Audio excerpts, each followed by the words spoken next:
Welcome, everyone, to the Islanders Never Say Die podcast. I'm your host, TJ, and with me again, as always, is our NHL analyst and expert, the grumpy old man. They say there's no shame in his game because he is always the same. That's me. Grump, what's up with the sunglasses? Oh, man, I had a rough weekend. What do you mean you had a rough weekend? Still hungover. Oh, goodness gracious, grumpy old man. I don't even want to know. Is that from the celebration? It's not from the celebration. Fair enough, Grump. It's been a while. It's been a while since our last podcast. Got married in between that time period. And, the craziest thing is Lou Lamoriello, he consistently calls in on the landline. He calls in on your landline. He calls in on the phone there when we have our call-in sections, Grumpy. I did not tell you, but Lou Lamoriello actually gave me a wedding gift. I kid you not. Lou Lamoriello did, Grumpy. What did he give you? Well, he wound up capping off the series against the Pittsburgh Penguins in 6 games, so I didn't have to worry about watching Game 7 on my wedding day. So all the gift I can ask for from our good old friend Lou Lamoriello. That is for certain. Well, you couldn't have got a better gift than that. Actually, he gave you the gift of Tristan Jarry in net for Pittsburgh. He didn't do that. So, that's okay. We're going to talk about this series coming up. We're going to talk about Saturday's game. We're going to talk about Monday's game, which was an instant classic. If you're a fan of hockey. This series coming up, Grump. The Grump's already 2 games in. There's no series coming up. The series we're in. Yeah, okay. That's what I meant. But we're going to we're going to get into that. Monday was an instant classic, honestly.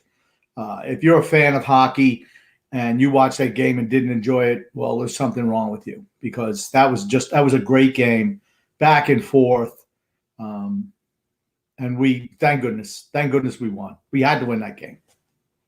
Grump, come on, Grump. Let's pay attention. I know you got the draft lottery on in the background, my friend. It was funny. The Rangers got the 15th pick. Dallas got the 14th pick, and the guy was so pissed when Dallas picked, he just pulled his earplugs out and walked away. It was great. Okay. It didn't provide much context, but we'll continue rolling with it. That being said, Grumpy, before we get too much into the podcast and the episode here, we do have an ad there to read from DraftKings.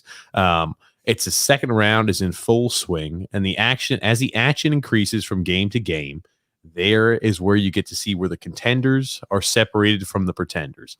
To give you some skin in the game, DraftKings will be offering free-to-play pools every day of the basketball playoffs, offering players a free shot at $10,000 in total prizes.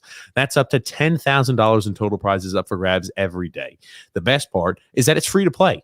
DraftKings is a free-to-play pools are easy to enter. Just download the DraftKings app, go to pools, and choose from the wide variety of free contests for all opportunities to win cash prizes. All you have to do is answer a handful of questions around what you think is going to happen during that day's basketball games, and track your results throughout the evening. Questions will range from which team will score the most threes to which team will score first. DraftKings is safe, secure, and reliable, so you can deposit and withdraw your money at your convenience.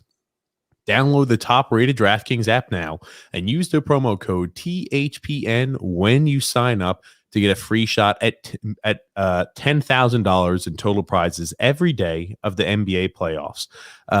Head to DraftKings Pools page now to get your shot at huge cash prizes. Again, that's promo code THPN for a limited time only at DraftKings.com. See eligibility restrictions apply. See DraftKings.com for full details, grumpy old man. Yeah, that's pretty good. You get to enter free. I'm all for that. Anything that's free, I'm game. I'm up for. Yeah, Grump. Well, big news since the last time we podcasted, right? We had talked, since the last podcast. Hey, Islanders had that 3-2 lead over the Penguins. They were going home, playing at Nassau Coliseum. We said it was almost a surefire thing. They were going to win Game 6, close out the series. Sure enough, they did. Nobody was shocked by it. Quite a few storylines from this series already against the Bruins. Man, oh man, is it a physical series? It is a physical series off the bat. These teams, you could tell, are going to have some immense amount of hatred for each other at the end of this series. And mostly from our end, the physicality is coming from our end. And one thing we're going to have to do a better job of going forward is containing the perfection line. They've kind of had their way with those first two games. I mean, does this series not kind of remind you of the Pittsburgh series? The only difference being that Boston has a better goalie than Pittsburgh. Well, no, Grump. It doesn't really remind me because there's physicality in this game, Grumpy. So, no, it doesn't really remind me too much of the Pittsburgh series. Pittsburgh's not a very physical team. Yeah, I'm just saying the way that we've been outplayed for the most part. We were dominated in game one, totally dominated in game one. And for long periods, we were dominated in game two. Until Bailey had a Josh Bailey goal trying to make a pass and deflects off a Boston skate into the net. And then the Islanders kind of took off, I thought. You know what I find amazing? How our team, when we get a little something happening, we're able to just ramp our game up. I mean, I think it's incredible, honestly. I think it's fantastic. And, you know, because Boston had us down, we could have easily given up after Varlamov comes in. You know, you knew he was going to put Varlamov in. As soon as we lost the game with Sorokin, you knew Varlamov was coming back in. And he gives up a goal on the first shot again on a bad play. And let's be honest. Trust me, Grump. We're going to talk all about that. I have an interesting take on the goalie situation. It's also worth mentioning, right? I mean, Varlamov was not included in the Vezina finalists. I mean, like that, you know, we're going to talk about that. I know that has definitely made a few Islander fans, and it made Barry Trotz kind of question, you know, what they're looking at. He's like, you know, I might have a little bit of a bias. In the same token, you know, I feel like he should have been included. He should have got, you know, the recognition he deserves. So there's a lot to talk about there since our last podcast. I know as we're doing this today too, I'm sure we're going to have the results there of the NHL draft lottery. Those numbers and those, you know, those positions are flooding in, Grumpy Old Man. Islanders have nothing to worry about in that capacity, have no skin in the game regarding the draft lottery today. That's right. We won't be going to DraftKings to put a wager on who the Islanders are drafted in the first round. That's for certain. Well, I could tell you this much. I could put down no draft pick for the Islanders in the first round. Yeah. Well, you know what? It's just like picking Simon Holmstrom, honestly. No draft pick. We could have had Philip Tomasino, could have had Connor McMichael, could have had Kaliev. Those are the guys we could have had. Instead, we got Casper the Friendly Ghost. Casper the Friendly Ghost. Epic fail. Epic fail. Epic fail. I will tell you this, Grumpy Old Man. Game one, the Islanders, and we're talking again, we're just kind of painting over the Pittsburgh series. I mean, exactly what we thought was going to happen did happen. Even though, again, that was a high-scoring game 6 at the Coliseum against Pittsburgh. Yeah. It was. Think about it. Have we played a better second period all year? We put them away in the second period. Usually we're terrible in second. But, I mean, we were fantastic that second period. And Jari, you know, he certainly helped us out without a doubt. But, I mean, we couldn't have played any better than we did in that second period. It was great. And the game was over at the end of 2. It was over. Yeah, it definitely was over at the end of 2. I mean, that's when we kind of blew things open. We have like 4 goals in the second period. Yeah. Yeah, and that finished them off. I mean, you could just see they were okay, I'm not feeling bad for Pittsburgh, but, you know, for the players, you could just see with the goals that Jari was giving up, that every time he gave up one of those goals, it kind of just deflated them. And we just took off from there. Well, I can give you really quickly an update. The NHL draft lottery, the balls have settled. It is going to be Buffalo with the number 1 overall pick, the Seattle Kraken with the number 2 overall pick, the Anaheim Ducks with the number 3 overall pick, New Jersey Devils with the number 4, the Columbus Blue Jackets at number 5, the Detroit Red Wings at number 6, and so on and so forth, Grumpy Old Man. So not a lot of moving and shaking regarding the draft lottery this year. That's a good thing. Yeah, the only thing was the Kraken moving up a spot. I think that was the only thing. Yeah, that it certainly was there, Grumpy. I want to get back to it though. Seriously, if we're looking at the first round, success in that regard, if you're looking at other teams around the league, Pittsburgh, I think, has to be reevaluating what their outlook is. Crosby's not getting younger. Malkin's not getting younger. Letang's not getting younger. A lot of players of the cast and crew that are serious contributors are not getting any younger, and they've now had back-to-back. Is it back-to-back-to-back? Is it 3 years in a row they've had first-round exits, or the last year they not even make the playoffs? I don't know. I'm not sure. Well, they've had quite early exits year after year after year. And you know what? Our friend D-Cut said, Barry Trotz against Sullivan in the last, I think it's 13 games. Barry Trotz is now 11-2 in the playoffs against Barry Trotz has the advantage over Sullivan in that capacity. Yeah, they outplayed us the majority of that series. If they had a goalie, they probably would have beat us. I mean, let's just be flat out honest. I mean, Jari was so bad in that series that, like I said, I knew when we won that overtime, when he made that beautiful pass to Josh Bailey to put that puck into the net, I know he was probably on DraftKings picking the Islanders that night. That's all I had to say. Also important to mention, Toronto Maple Leafs. Epic collapse, right? Had a 3-1 series lead over the Montreal Canadiens. They held the Montreal Canadiens through the first 4 games to 4 goals, and just in typical Toronto fashion, collapse. And that's another team. If you're thinking to yourself, Maple Leafs need to restructure 100%. I mean, that the way that team's constructed is not going to win. I don't know what else they need to show them that they need to change things up. And isn't it a shame that John Tavares is wasting and toiling his career away in Toronto? Isn't it just a shame that his career is going to waste in Toronto?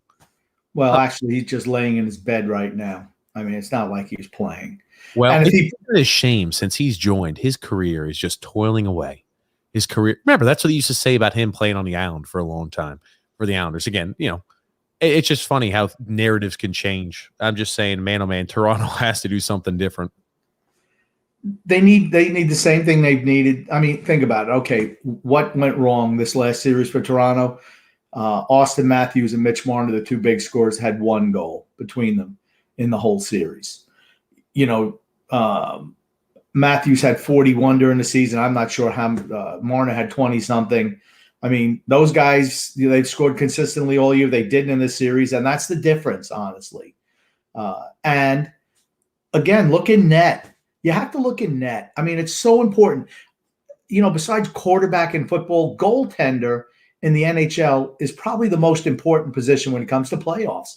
I mean, Carey Price was fantastic in that series, and Jack Campbell was Jack Campbell. He was just as average as his name sounds, Jack Campbell. I've always been a big fan of Jack Campbell. Don't you go ahead and take a dump on Jack Campbell. I like Jack Campbell. I've liked him ever since he was drafted by the Stars way back in the day. I've liked Jack Campbell for a long time. Yeah, but there's nothing that stands out about his game. He got beat. I mean, you can't get beat 5-hole in Game 7. You can't. And he got beat 5-hole, and that was that.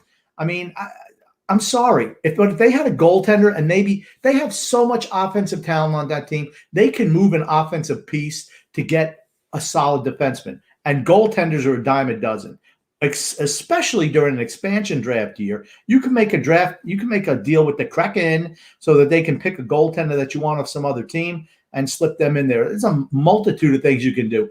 I would not break that team up. They're too young and too talented. Do they need tweaks? Yes, they do. Here's the thing. I'm going to interrupt you quick. They've tried the coaches changes. At what point? It's the same exact structure, the same exact cast and crew year after year after year. Unless you feel like you have found the guy that you haven't been able to identify, that's the answer to be the head coach that can bring you a first round playoff victory, which, to be honest, is not the goal. The goal is to win the Stanley Cup. I mean, that's with the talent they have, they underperform on a year in, year out basis. There's no doubt about it. I could say maybe look at coaching staff, for a little bit. They've run through a few of those. It's on the core. It's on the players. Yeah, but the whole thing is, okay, who are they playing in the first round those other years? They're playing Boston. They don't match up with Boston. Boston's too physical. They still lack a physical element on that team. But it's easy to, when you have the offensive talent like that, it's easy to get physicality. It's easy to add it. They just haven't done it yet. And that falls on the GM. I mean, he needs to look at a couple of things. It's not scoring, okay? You need a better goalie. Anderson was bad this year. You know how bad he was? Jack Campbell was your goaltender in the playoffs. The man okay? Campbell. He sucks. Okay. I'm like, why is Jack Campbell? Is everybody else dead in Toronto? Where's the Zamboni driver? I mean, anybody but him. He's terrible. And he was bad. He wasn't good in that series. He made a couple of big saves, but you can't let him weak goals.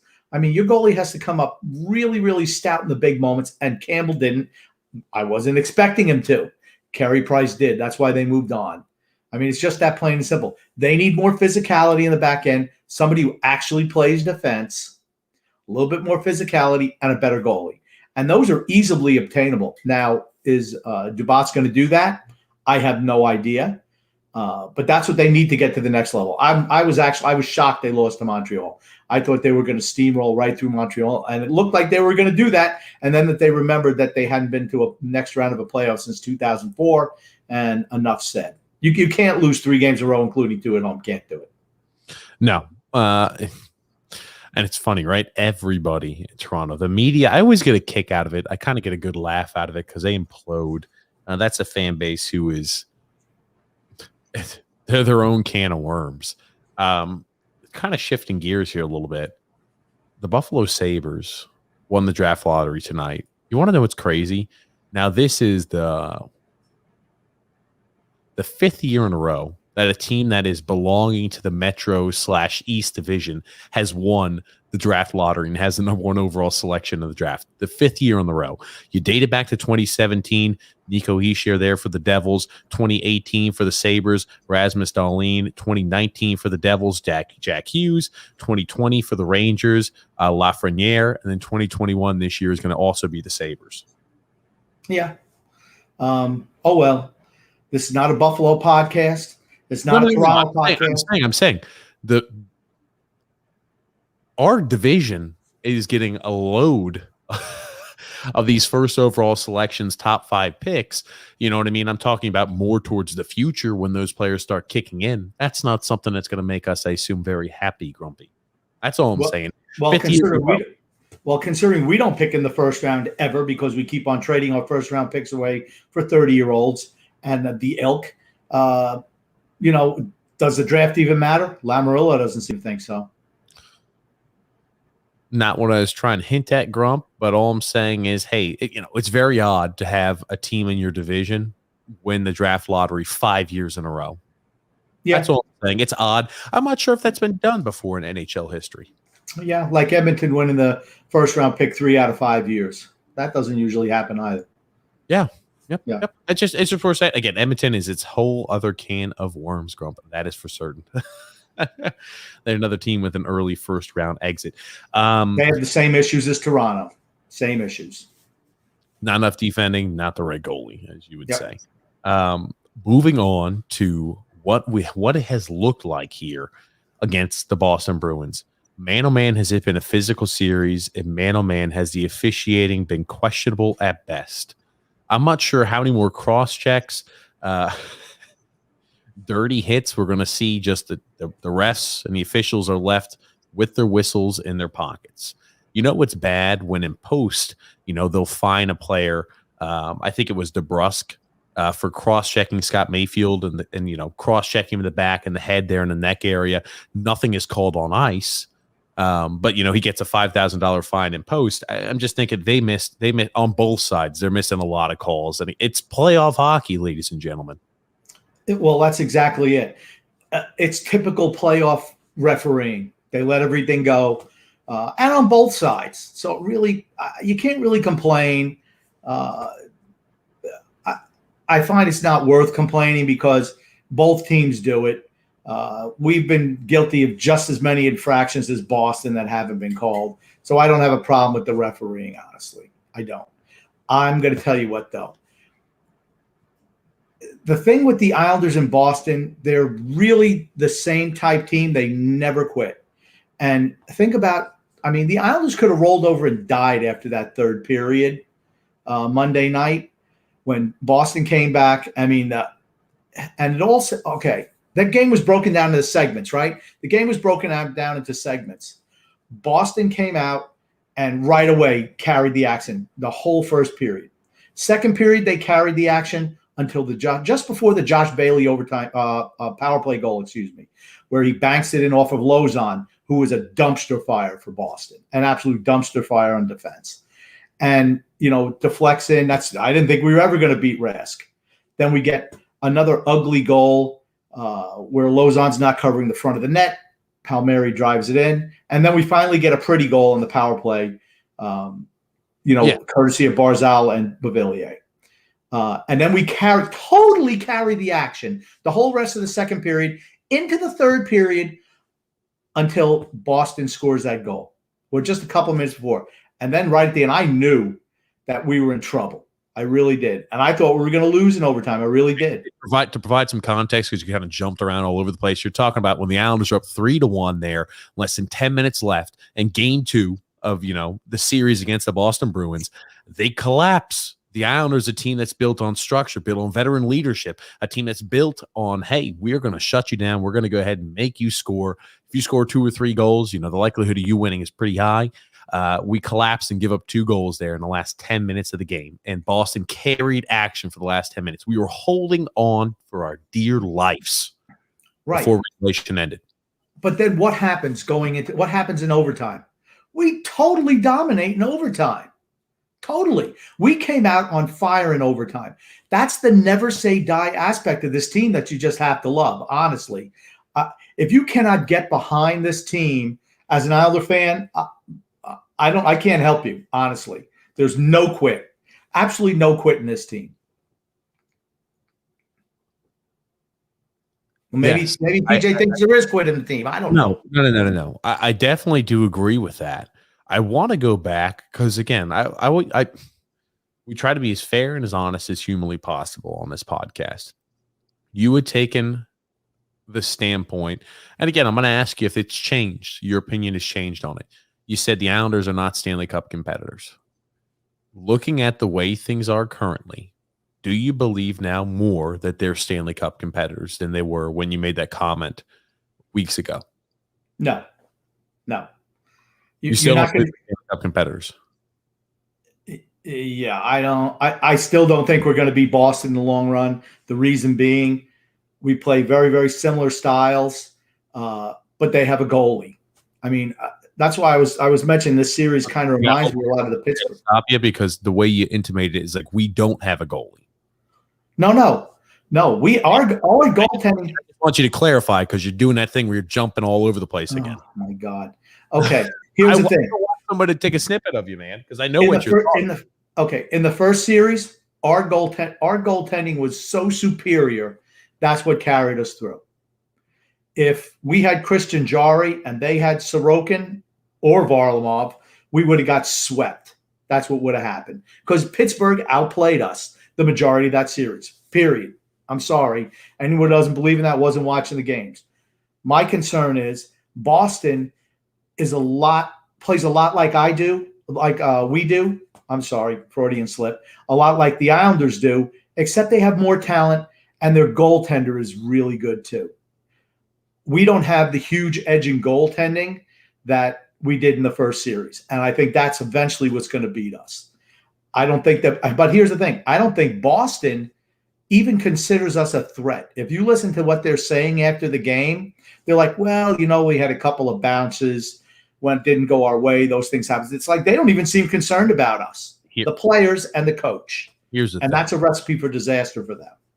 Yeah, that is for certain a recipe for disaster for them. And this is the thing, right? You listen to Boston media, and they're over there saying, "Oh, that was a lucky win. That wasn't a game. That the Bruins should have lost. They looked like they were in the driver's seat game too." You look at the Islanders' goals; they weren't always pretty. They weren't this, and I laugh. I really do. And here's the thing, right?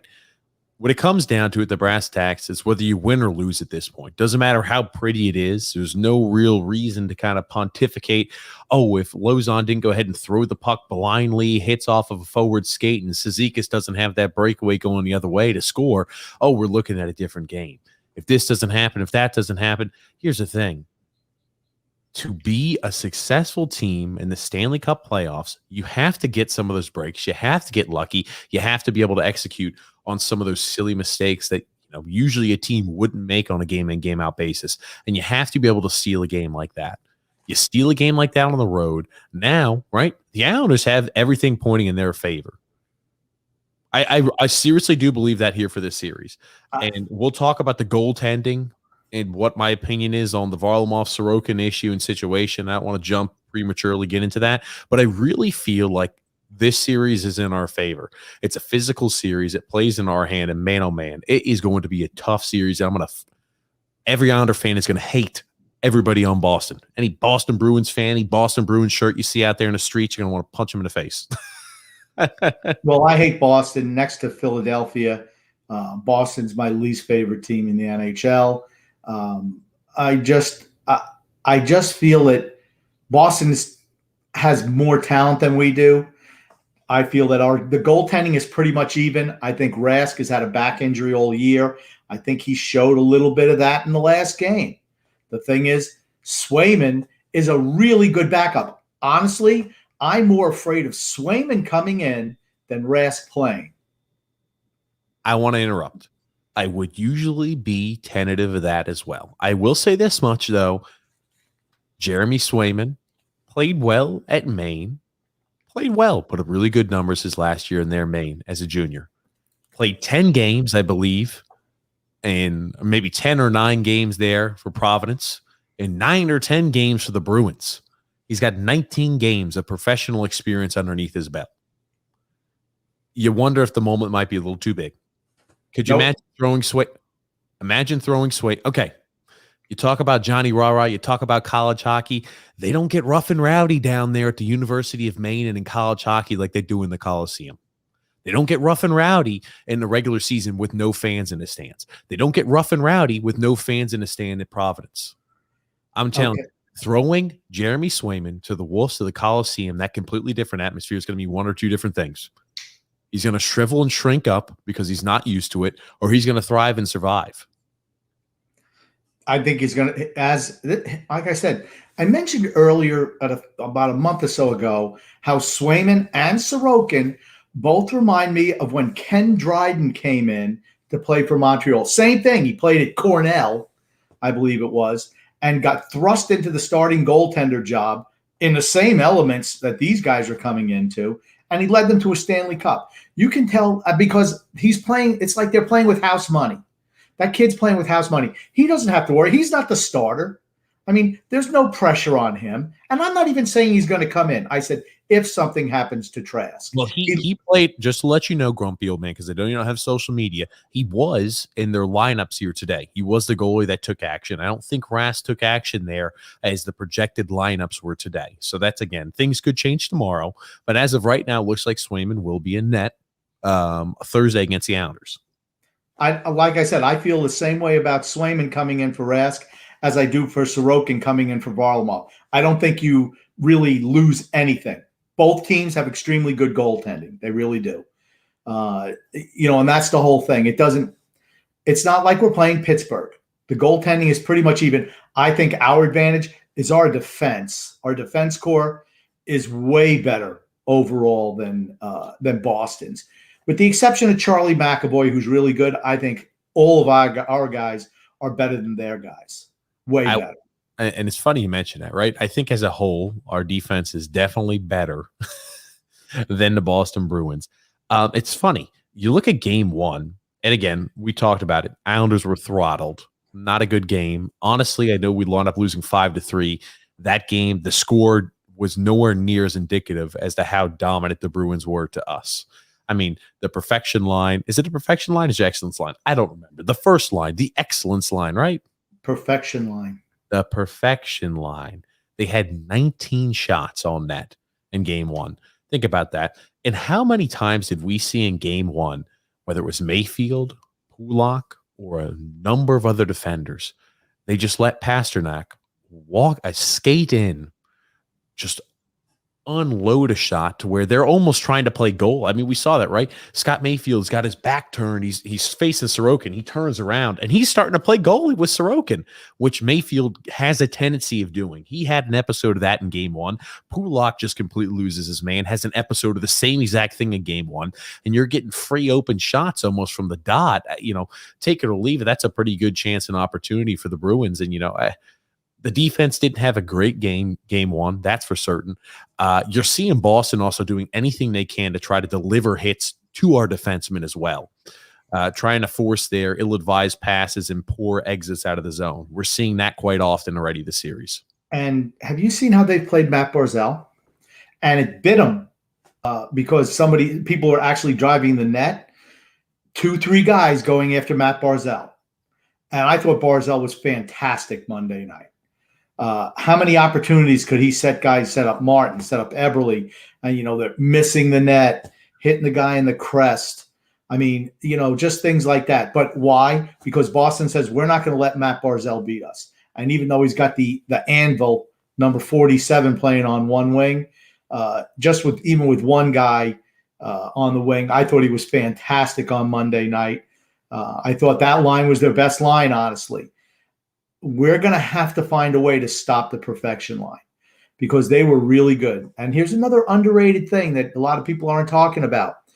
The second line for Boston, Craig Smith left early in the second period of the first game, and they had to play DeBrusk, who's a nightmare out there. He's not a second line player.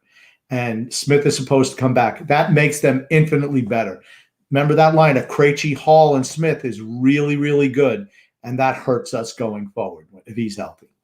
Well, a lot to unpack as to what you just said. DeBrusk is a guy who has struggled mightily this year. And you talk about a guy who, the Bruins, they had really high expectations for DeBrusk, has been snake bitten for the majority of the season, has been a very, very unimpressive year, with a healthy scratch at times this year too, grumpy old man. Yeah, he's not been good. He's not been good all year. He had maybe a little stretch where he started putting some goals in, but he struggled all year.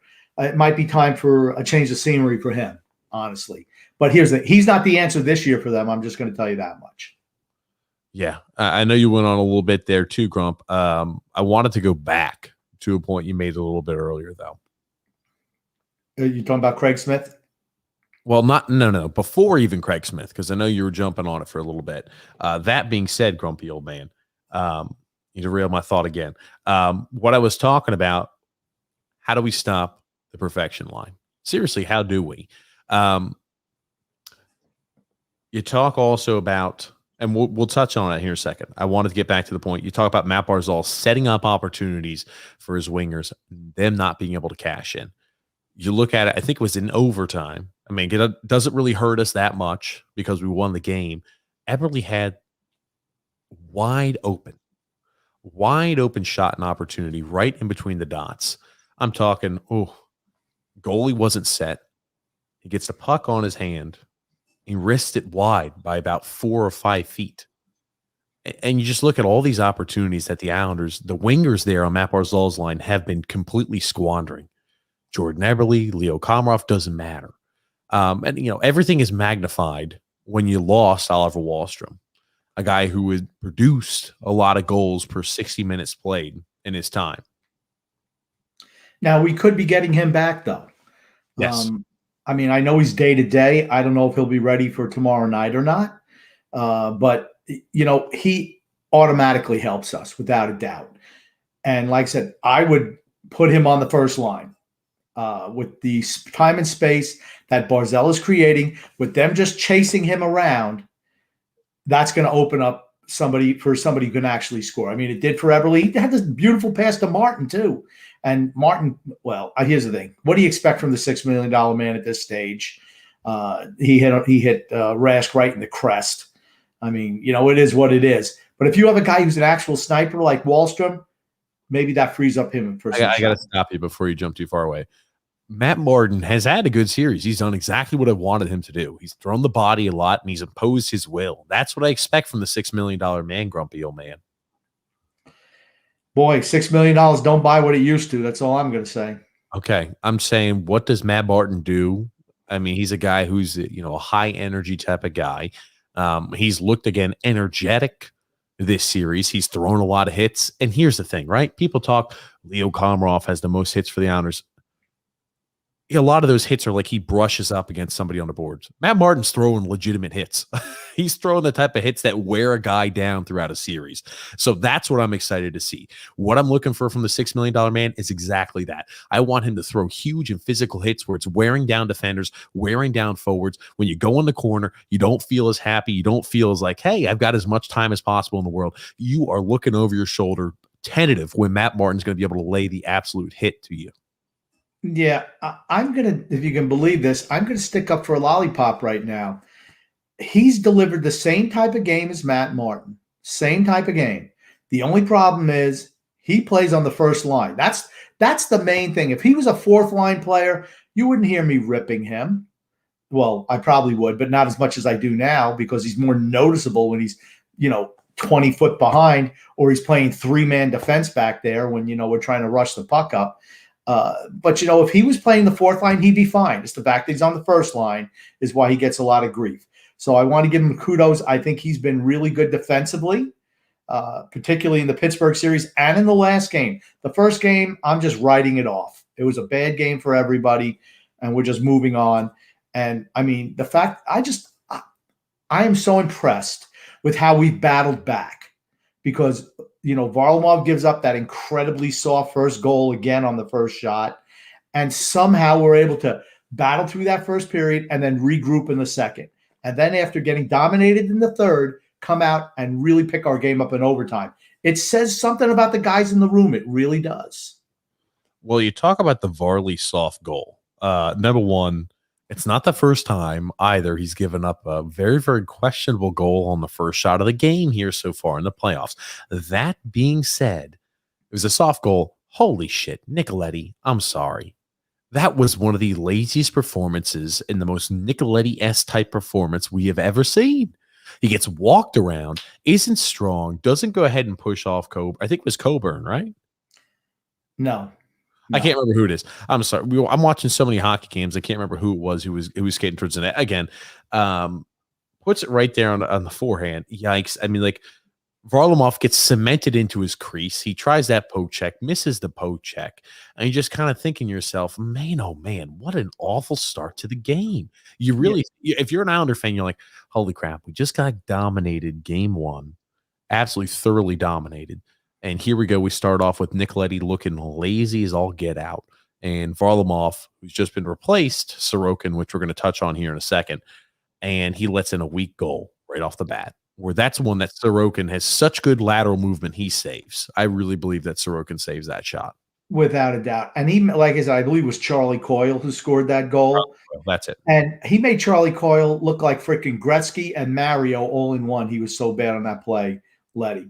And I don't know what the heck Varlamov was doing. I mean, dude, if you're going to come out and go for a poke check, you got to do it way earlier than that. It's like he was by you when you tried to do it.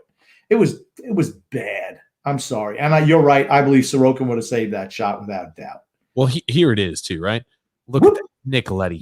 Jesus Christ. What the hell is he doing? He's not moving his feet. He's not playing. I mean, holy crap. He looks like a turnstile out there, not moving his feet, not skating, not putting the effort in.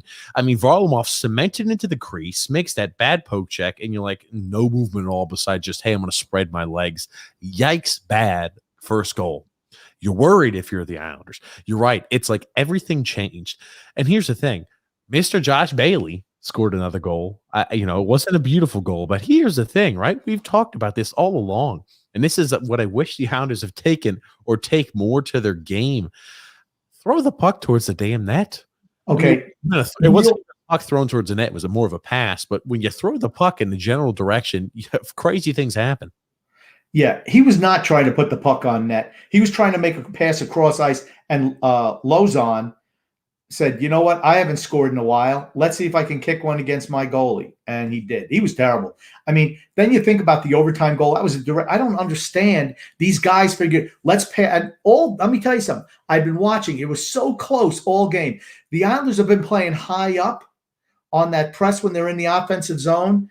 And they had a couple of chances earlier to intercept the pass. You know what? Lozon, dump it down low. Why do you feel like you got to make that cross-ice pass when, the guy's right? He's right. Casey is right there, and it deflects off a skate, and he's off to the races. But it was a dumb pass by Lozon. He gets the Kyle Palmieri trade grade for his performance on Tuesday night. F-. Hey, speaking of that, Kyle Palmieri scores another goal for the Islanders. Grumpy. And again, here's the thing, right? It wasn't a beautiful goal. It was a dirty goal that you don't expect Kyle Palmieri to score all that often. He's down low digging for the puck. Rask kind of gets jarred, and he's able to shove that puck in. A good effort goal, Grump. I think Rask has back issues. He's had it all year. Back issues. He's had it all year, and I think that they flared up again. I mean, when Barzal took a shot, he had a hard time getting up. I think he's definitely dinged up a little bit, and it wouldn't surprise me. Like you said, Swayman was out there today. Maybe it's a rest day for Rask. I don't know, but we could see a change in goal. Who knows? I'm worried. If Swayman's in goal, I'm concerned. He shut us out this year, didn't he, Swayman? Couldn't tell. I mean, again, he's only played a limited amount of games. I couldn't tell you based off of that. Let's speak a little bit about our goalie situation here. Again, it's not a big deal because we won, right? That's the biggest portion. We're winning games. This is my opinion going forward, and it will continue to be my opinion. I know Varlamov has put up gaudy numbers against the Boston Bruins. As I've mentioned, I also mentioned I wouldn't have been shocked if he played game one just because he played so well against the Bruins. That being said, you also look at it, Sorokin put up pretty good numbers in the limited action he saw against the Bruins as well. Varlamov won, but can you say, based off of this year's performance and in the playoffs, has Varlamov stolen or won us a game so far yet this playoff series? No. But I knew he was going to do that. I knew he was going to put Varlamov in. Why? Because he's Barry Trotz is real consistent. If he puts a young guy in the lineup and they keep winning, he'll ride him. As soon as they lose a game, bam, out he comes and back in with the veteran. He gives veterans lots and lots of rope. Young guys, no rope. This is just like the Keeper Bellows situation all over again. Sorokin's better than Bellows, of course. But when Bellows was scoring and we were winning, he left Bellows in. The first time we lost the game and he didn't score, out he came, never to be seen from again. And I'm not going to say I think still both goalies are going to be needed, but you're going to see him ride Varlamov. It's what he does. He rides the veterans. He doesn't trust the young players. He trusts the veterans. And I'm going to say that Sorokin has a chance to steal you games where Varlamov does not. I don't think Varlamov was fantastic on Monday night. I didn't think he had to be. This is the crux of the point I'm trying to get at, and the crux of my idea. Varlamov plays and has played extremely well against the Boston Bruins this year. No denying it. That being said, based off of what we've seen here, do you feel, Islander fans as a whole, that Varlamov could go in there and steal you a game? I know the first goal, relatively weak. I mean, even you look at one of those Marchand goals where it was from distance, right? You got commentators out there, telecast crews saying, he kind of had an unimpeded view there of that. From distance, he probably should have come up with a save on that shot, just didn't see it or, wasn't able to track the puck well. He did have some great saves in the middle. That being said, there has not been one game so far in the playoffs where I can point to and say, Varlamov stole us that game. Varlamov played absolutely superb, and he stole us that game. I can say that about a few different Sorokin performances. And, that's the thing, right? I think Sorokin's been consistent. It's not like Sorokin's been up and down, hideous some games, Vezina trophy caliber, different other games. So, who has the biggest opportunity to steal a game for us? Yeah, it's Sorokin. I mean, that was Varlamov's first win in the playoffs, right? I don't think he's won a game in the playoffs. Sorokin won all the other games. I mean, he won the first game of the Pittsburgh series. Varlamov goes back in, lose 2 straight, and then Sorokin comes in, wins the rest of them. He loses game 1, bam, out he comes, and back goes in Sorokin. I mean, he's not very transparent. He does the same things all the time. Young guys sit. I'm going to ride the old guys till the wheels fall off. You mean to say he is very transparent with what his thinking is? Is what you mean to say, right? Yes. Yes. Okay. You're confusing me here, Grump.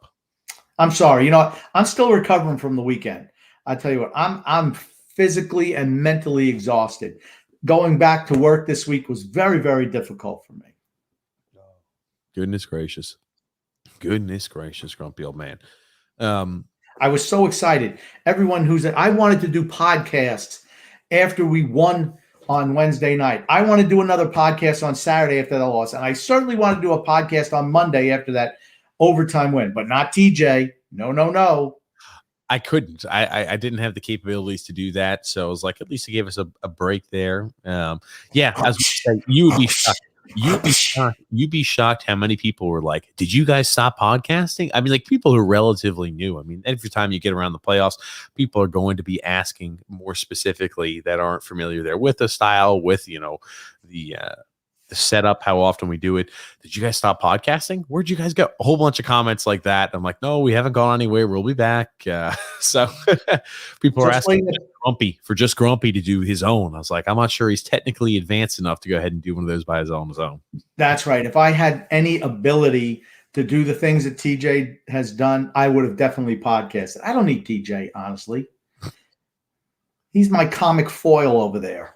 Is that what it is, Grump? Yes. Oh, goodness gracious. Going forward, though, I'm not going to complain too much if we're winning games. I will tell you this much. I think, and this is going to be my statement until proven otherwise, I think Sorokin has the best chance to steal you a game and stand on his head, and where you say, we've been dominated, but Sorokin did X, Y, Z. That is why we walked away with a win. We've seen it so far in the playoffs already. I don't think Varlamov has shown that yet so far. We'll see how the playoffs continue. I'm not saying Varlamov won't show those signs. I'm just saying as of right now, he hasn't. Yeah, he was solid and steady in goal when he had to be. But Sorokin makes saves that he can't make. It's just that plain and simple. One thing to look forward to, and because both teams are so similar in playing style, if you think about it, the neutral zone turnovers. I mean, you watch when each team starts going on a run, they're creating neutral zone turnovers. We did it. Boston did it.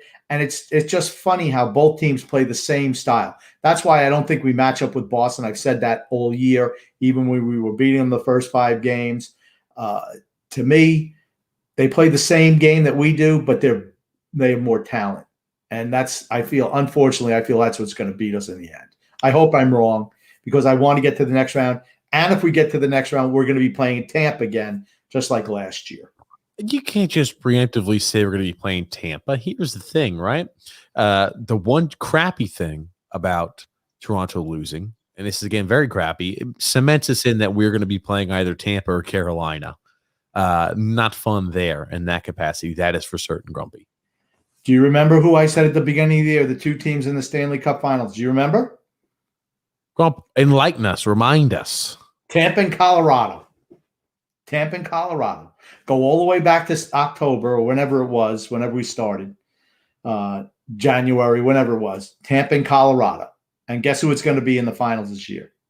Tampa and Colorado. Oh, stop, Grump. Oh, okay. You think Carolina's coming back after losing the first 2 games at home to Tampa Bay? You think they're coming back?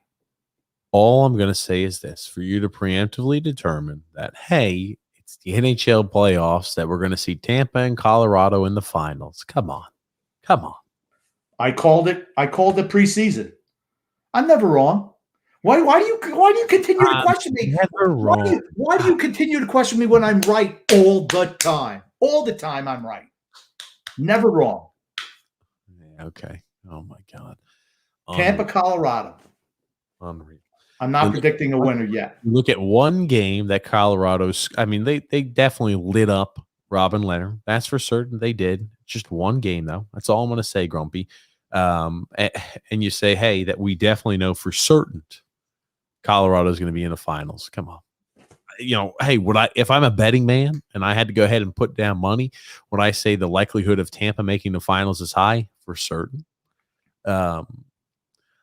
I'd be more prone to vote on Tampa than I would to vote on any team out of the East coming out. So, but yeah, I think the West is kind of more open than you think. Really? Okay. So that's fine. I mean, I'll go to DraftKings. I'll just bet you that Colorado comes out of the West.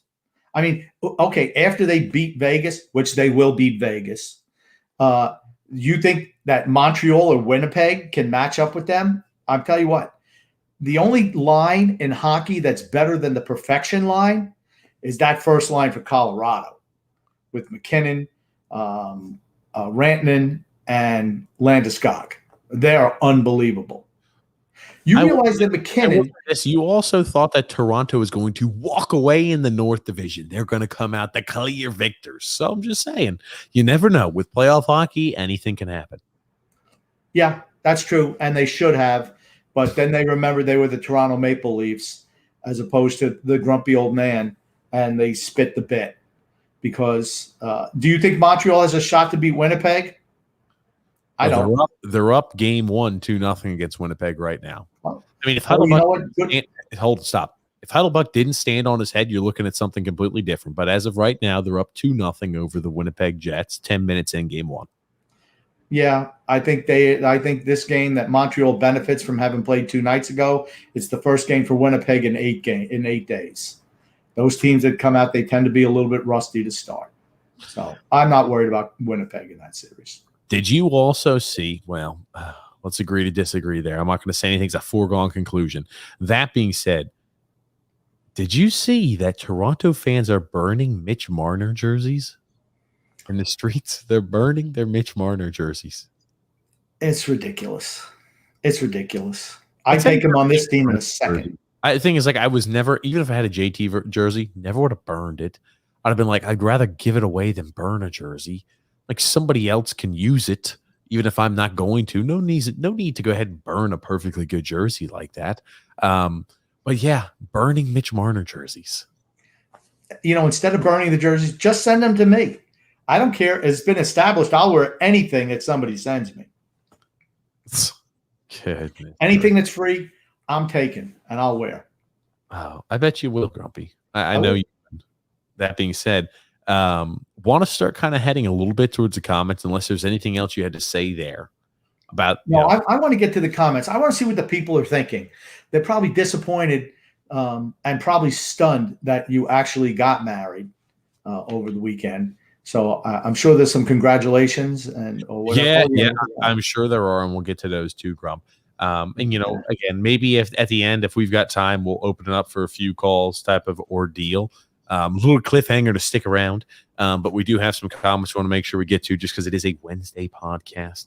But yeah, let's go ahead and dive right in there. Yep, many blessings there. Alexander's saying, how you guys doing? Congratulations, TJ. Many blessings for you and your wife. Do appreciate it. Toby O'Connor there chiming in saying, what's up, guys? Alexander was saying, well, Grump, looking like the Terminator. Where your sunglasses go, Grumpy? I'll be back. Oh, God. You look at Sarah Connor. Is she here? You know what you look like? You look like Arnold Schwarzenegger now. What can I tell you? Old. I remember seeing the Terminator, the original, in movie theaters. Goodness gracious. That was a long time ago. Toby Hunter also saying there, congratulations. Scott Levy there saying, wow, I guess the draft lottery is not rigged. The Rangers get the 15th overall pick. Yeah, well, is what it is. Yeah. Brett W. also saying, hey, Grumpy, where's your new Bailey jersey? A bet is a bet. Yeah, that I believe we had to win the Stanley Cup for me to wear that jersey. I believe that's what the agreement was. Oh, to win the Stanley Cup. It was us winning the Stanley Cup. We had talked about if we make it past the first round of the playoffs. I told you. No, absolutely not. Absolutely not. The agreement was that I'm going to wear a Josh Bailey jersey if we win the first round of the playoffs. No way. I must be having temporary dementia or something of that nature, Grump. We had talked if the Islanders advance past the first round of the playoffs, there'd be something you'd have to do as tribute, punishment, etc. No, it wasn't the first round. Ladies and gentlemen in the comments, ladies and gentlemen listening to the podcast, I don't have the ability to pull this up right now, but I'm telling you, Grumpy, It was if we made it past the first round. No, I don't believe that. I don't believe that. I deny that it ever happened. Oh, deny, right? Alexander also said, so you guys, I have a question for you. If Toronto cleans house, would you think the Islanders would make a run after Tavares or Marner? I think the Islanders have zero interest in John Tavares. I think that's no, absolutely not. If they clean house and Marner is available, I'd absolutely take a run at him. Not Tavares, though. Yeah, no, Tavares he'll never come back. He never should be back. We'll never see him back on the island. That being said, we'd have to do so much financial maneuvering. I'm just not sure. I'm not sure we could do anything like that. Well, there's ways to make that work. You just have to be creative. Maybe Lou just isn't creative enough to do it. How would you be able to make something like that work? Trade Varlamov. Make sure that the Kraken drafts one of Leddy or Bailey or Eberle, any one of that ilk to free up money. I would. Here's the thing: do you want to be good in the long run or not? That's my thing. And I do want to comment. New picture for Alexander. I like it. Moving right along there. He's also saying he was disappointed there in Varlamov's performance on Monday. He also said he would welcome back John Tavares. Yeah, I don't want him back. Here's the thing, right? What's he, 30 now? We're close to it. Now you're going to be getting the diminishing returns value on that contract? No, sorry. Yeah, not only that, I mean, the guy never been a good skater. Never, ever been a good skater. The older he gets, that's not a field that continues to increase. That's for certain. Brian P saying, what's up, fellas? Alexander also saying, this series reminds me of the 0-2 playoffs versus Toronto. I think we wound up losing that playoff series. That's what you remember, huh? Yeah. It's a win or lose, isn't it? Oh, goodness gracious. Toby O'Connor also said, Varlamov has a bad habit of letting in a bad goal. And it's usually right off the jump. I mean, I like I said, I cannot express to you the resiliency of this team when he comes out and just shits the bed like that to start every game, and they still are able to battle back. I mean, kudos to the coaching staff and the players, honestly.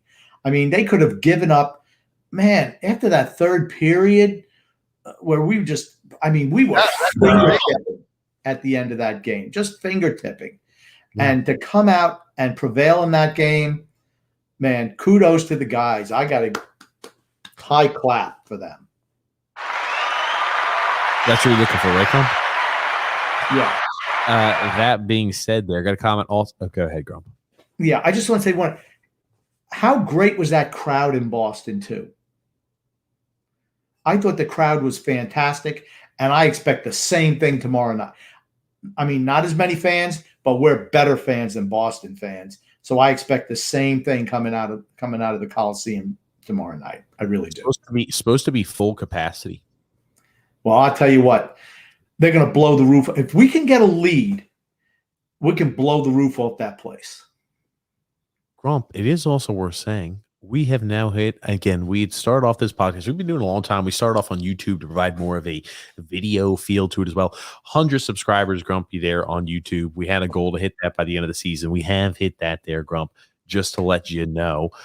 Also, moving right along, and I think this is a great and a very, very good observation there by Scott Levy. He says, I do have to say, Zajac has looked good since coming into the lineup. Sure, I prefer Wahlstrom over Zajac, but if someone gets hurt, having Zajac hasn't hurt them yet. And, I'll let you speak on it. There's something that Phil Fax sent me. I've been waiting to share for this moment. So, Grump, I'll let you continue. Yeah. But just look at the statement. Having Zajac in the lineup hasn't hurt them. Hasn't helped them, but hasn't hurt them. I mean, Zajac's a veteran. You get what you get from him, right? A third liner. He can skate up and down the wing. He can take faceoffs. He's, like I said, he's 36. He just is what he is. I mean, I have no problem with him playing in Wahlstrom's absence. I'd almost rather see him play with Barzal, to be honest with you, because he has more offensive talent and can still take faceoffs and slide Lollipop down to the third line. But Barry doesn't want to do that. Well, Barry wants to keep Zajac and Palmieri together. They've got a little more chemistry, I think, is the reason being. That also being said, I think it speaks again to a testament as to the system here that Barry Trotz has. I mean, this is a big test here against the Boston Bruins. We talked about it even before the series started. How far the Islanders dictate a successful season or not. The Islanders make it back to the Eastern Conference Finals. I think in this year, this scenario, after losing Lee, after having issues, I think it's a successful year. I really do. If you don't make it to the Eastern Conference Finals, I don't think it's a successful season. So you talk about the fine line of what I use as success. That's where it is. You might differ a little different. You might have a different opinion than me, Grump, but that's my take on it. All I'd say is if we get back to the conference finals, do we really need Anders Lee? No. It just goes to show you he's replaceable. And an absolute minimum, getting back to the conference finals is what we need to do to have a successful season. Well, I will tell you this. Do we need Anders Lee? Maybe not Anders Lee, but you do need somebody on the left wing for the first line, because it's statistically proven that the production we've seen out of the first line, out of Matt Barzal and Jordan Eberle, ever since they lost Anders Lee, and they've had a multitude of different players between Kiefer Bellows, Leo Komarov, Kyle Palmieri, you name it, they've had it on the first left wing position there, grumpy old man. It has not produced offensive production. So they need somebody there at the left wing position to play the first line left wing slot if it's not Anders Lee. Doesn't have to be Anders Lee, but it has to be somebody who can put up points. Well, Kiefer Bellows was putting up points. But he only played, 3 games there? Three games, 3 goals. I guess that wasn't enough production. Found himself back on, wherever, Siberia, the Siberia Express. Well, he'll be gone. There's no doubt about it. That's who will be probably taken in the Seattle expansion. I don't think they're going to do anything to trade him. I just think they're going to keep it simple, and that's what they're going to have happen. With that, I'll be shocked if otherwise. I wanted to save this item, though, that Phil had sent me. And again, I do much appreciate here to Phil. Speaking about the play of Travis Zajac, you look at this here, you forget too, right? This is on Game 6 against the Penguins. What an outstanding job and save there by Zajac. Crazy thing about it, you notice somebody else who seems to have their feet stuck in cement again? One defenseman reaching, kind of grasping there with the stick. Other defenseman there kind of stuck in cement, not moving his feet, getting walked around like a turnstile. Supposed to be, one of the most gifted skaters on this team. Yeah, I'm not shocked again. Nicolette. I'm not seeing the full context there of it, but I'm seeing that quite an awful lot. It looks like one individual's looking like they're stuck in sand, not moving their feet, getting walked around on a consistent basis. That being said, excellent job there by Zajac on that clear. And, Zajac has played well. Again, this is just to speak to a testament of Scott's point there. And thank you again, Phil, for saying this to me here. And I'm going to say one other thing. If Varlamov is in the goal there, that's a goal. It's the fact that, think right here, him getting that leg across enables Zajac to make that play. Varlamov can't stretch like that. It makes Kapanen have to stretch that wider, I think is what you're trying to hint at there. Bang, he would have popped it in right there. He would have popped it in right there. That's what would have happened. Boom. But that reach across enables everything to happen. That's the difference between Sorokin and Varlamov. Here, remember, we got to also explain a little bit what's going on there to the screen for the people who just listen to it. But you're right. He does kick that leg out a little further. It kind of does delay and make Kapanen have to take that puck wider. It gives Zajac that extra second in order to get in front of the puck and stop that. So I definitely agree there on that point, Grump, but I just wanted to paint the picture a little more. Yeah, well, you can go paint the picture. I'm going to pretend like everybody's watching on YouTube. Not everybody watches on YouTube or Facebook on the live stream. That being said, right back there to the comments, grumpy old man. Brian P. also said, Zajac is going to be staying in now after the good performances that he's had as of recent. True. He's not going anywhere. I mean, he didn't even change the lineup when we freaking lost He left the same lineup in there, just changed the goalie. Let's go back with the veteran goalie. That's the only thing that stopped us. It wasn't the fact that we played like garbage. Nope. It was the fact that Sorokin was in goal. That's why we lost. Robin Stewart made a chime in to say the Jags for the Penguins too. True. Very true. Love the picture. Love the picture. The Wicked 50 count with the YouTube comment says the Sabres got the number 1 pick again. The Kraken are at number 2 and the Ducks are at number 3. Is this draft considered to be good or deep? I can tell you this much. I've looked, I've researched a little bit. Here's the thing. You got to take everything with a grain of salt because this year, there was a lot of different variabilities. They didn't play full seasons there in juniors. Tough to say, but all the pre-indications are saying this is a relatively weak draft class. But I feel like there's a lot of unknowns about this draft class too. Guys that are late risers that come out and produce their last year, we really didn't get to see too much of that.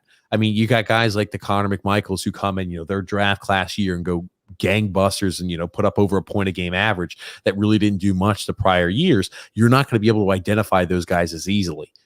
So, your scouting crew is definitely going to earn their money or show their weight in gold this year, because I think there's a lot more to do with the actual nuances of their game, their stride, their release, as opposed to what you see production on the ice. Yeah, without them playing juniors this year, they can say it's a bad. They play juniors, just not as much. Okay. Not enough where the scouts could actually see what the players were doing. They're just saying it's a bad year. They have no idea. This is also a year where some gems could slip. Guys who, with the extra year would have developed. And that's why I really didn't want to trade away a first-round draft pick this year, because I feel we could have really gotten a diamond in the rough. Maybe somebody who slips or someone who would have moved up if they would have played a whole year.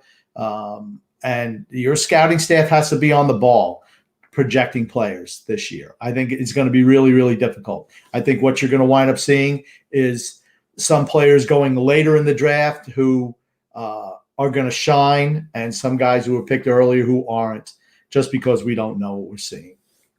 Here's the thing, too, to remember. There are multiple cases this year as well as guys who were drafted in that 2020 draft class. I mean, you look at Rosie, drafted there, maybe Rossi, drafted there by the Minnesota Wild, I think 9th overall last year, right? You look at his year in juniors in 2019, 2020, the guy was killing it, averaging close to a 2-point-a-game average. This last year, he gets hit with COVID, and he missed the entire year in juniors, I believe, or missed substantial time, right? You talk about, hey, what does that do for his progression in his game? I mean, that completely derails an entire season. You wonder kind of, how that also derailed players. We had talked, remember, to Rich Pallon. We had talked to Rich Pallon about Garrett, his kid, and everything like that, how before camp even started, they were not allowed to go out there and skate in certain areas of Canada. They weren't allowed to go to rinks. They weren't allowed to go ahead and meet out there. They weren't allowed to get practice in. So you talk about what type of jumps and strides those players would have made in the offseason and how those could have been hindered just because they weren't even allowed to have the ice time depending on what province they lived in. That's a huge impact on the development of young men. I really do believe it. So everybody who's penciling this in is, this is a terrible draft class. This is that. I'm not saying it's a great draft class. I'm just saying you need to make sure you take those items into account. Right. And that was my whole point. It's like, it's real easy to say it's a bad draft class because you haven't seen anything, but it could be that it's a good draft class because you haven't seen anything, if you know what I'm saying. Fair enough, Grumpy. Fair enough. Moving right along there. By the way, almost at the end of the first period, the Canadians are up 3-1 over the Winnipeg Jets. Moving right along, though. Alexander also said, guys, if you go back to Game 5, the overtime goal by Josh Bailey, you could hear one of the Penguins players yelling "F you" to Jari. It was brutal. I'm not sure if that's true. But I'll be interested to pull that up and find it. I just remember the Pittsburgh players when he gave I remember Malkin just staring up at the sky. It's so deflating. They played so well, and when your goaltending lets you down like that, I mean, it's tough. It's tough. I'm going to say again, Pittsburgh outplayed us in that first series, but we had that never say die attitude, and we had a goaltender and they didn't, and that was a difference, honestly. I mean, if I'm a Pittsburgh fan, I would go away saying the best team did not win. Well, you know what? Team means you have to have a good goaltender too. So your team was not better because you had a sieve in goal. You had me in goal. That's what it was in essence. That's what it was like. I could have done that too. I could have lost. I could have made a pass to Josh Bailey very easily. Goodness gracious, Campbell, man. Mark S. there saying Shane Varlamov was not nominated there regarding the Vezina. Thought he played great in game 2. Heated that we gave up a 2-goal lead, but really hated that we gave up a 2-goal lead, but really hated game 1 more. Cannot wait for tomorrow night. Let's go Islanders. A little bit to unpack here, grumpy old man. I'll let you start. Yeah, I want to touch on the Varlamov not being nominated for the Vezina. This reminds me of when Brodeur was not winning Vezina trophies for years and years when he was the best goalie in the league. Because, like it or not, people look at it as it's the system, not the goalie, particularly here. I mean, you can plug any goalie in here and they put up really, really good numbers. And Varlamov is no exception, right? Last year, I mean, Greiss had good numbers too, right? The first year that they were here, Leonard and Greiss had great numbers. Leonard was nominated, I think, because the Islanders were so bad previously. But, I mean, that's why Varlamov was not nominated. First of all, he's not as talented as those other goalies. But I think he suffers from the fact that the NHL looks at it as a system thing as opposed to an individual talent thing.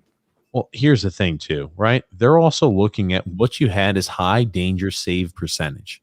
And people have chimed on here, oh, his high danger save percentage is good. It's this, it's that, and the other thing. When you compare it to the guys that were nominated, every single nominee there that made it as a finalist had a better high danger save percentage than him. And other players that were left off the list also had better high danger save percentage than Varlamov.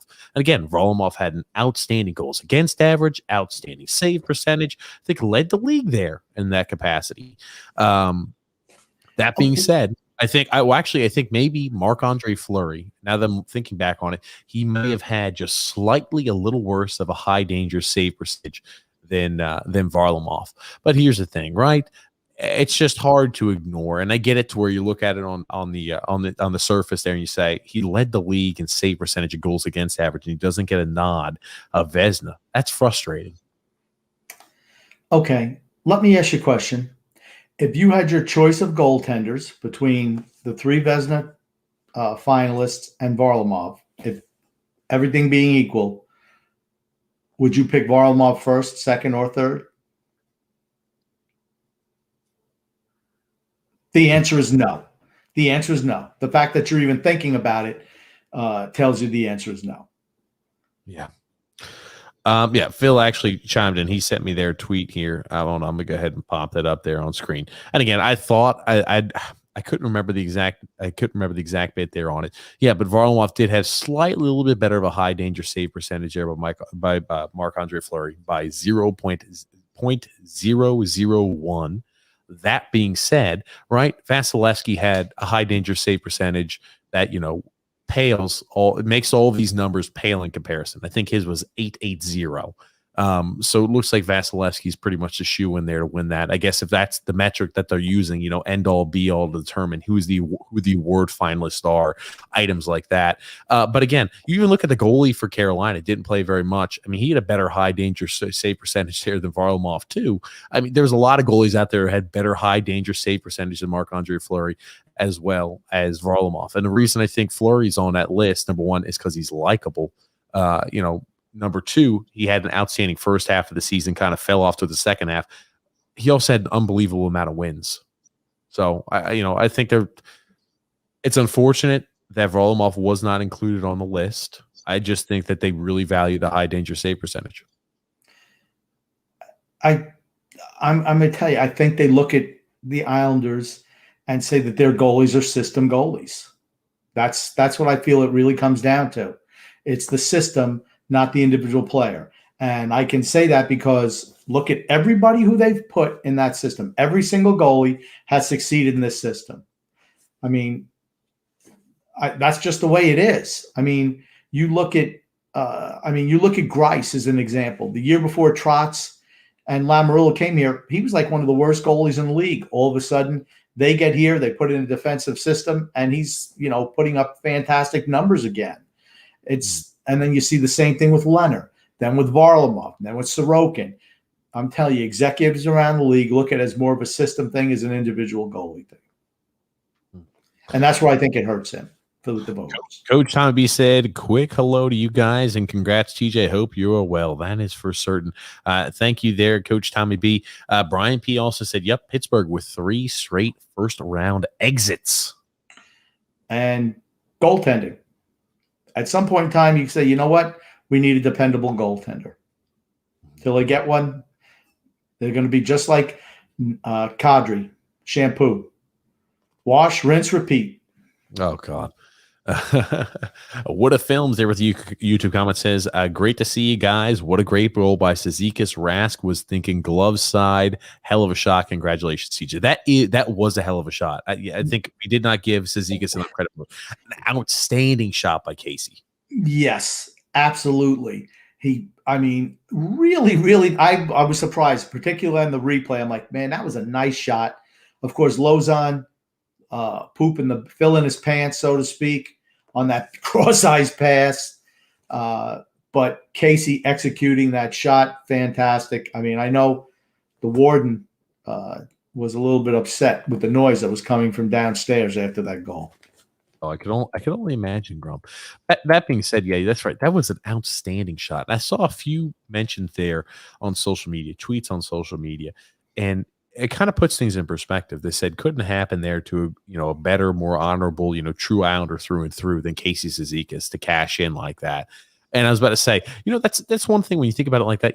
Casey's been an outstanding Warrior for years and years and years. Love to see something like that where he's able to cash in there, with an overtime winner. Yeah, I mean, how many years has he been here now? 10 years. I mean, just what can you say, right? I mean, that's why. Just a bunch of good guys on this team. I mean, again, I hate to keep dragging that point out, but just no quitters on this squad, just none. And just to see one of the old vets score like that, I mean, honestly, if you were looking for somebody else to score who would have made you happier, maybe the $6 million man or Clutterbuck. Wouldn't it have been nice to see one of those two guys score? I mean, Clutterbuck's had some outstanding goals. Clutterbuck can get it up there in the toy department. I wouldn't mind. Anytime you see one of these guys there on the fourth line, it's always nice. But hey, you're right. I mean, excellent goal. I mean, I cannot believe Lozon. He had an awful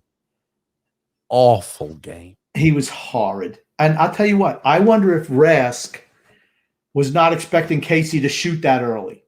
I mean, he was a little ways out. I mean, I think Casey was scared of getting caught because, Lozon was real close. But look at how far out he took that shot. Maybe Rask wasn't maybe he's expecting him to make some type of move and wasn't ready for that shot. But it was a great shot, just a great shot. Hey, great job of cashing, and that is for certain, grumpy old man. I just wanted to provide that there. Robin Stewart also talking about Toronto's early exit. What a shame. Wink, wink. Oh, well. Frank K there said Buffalo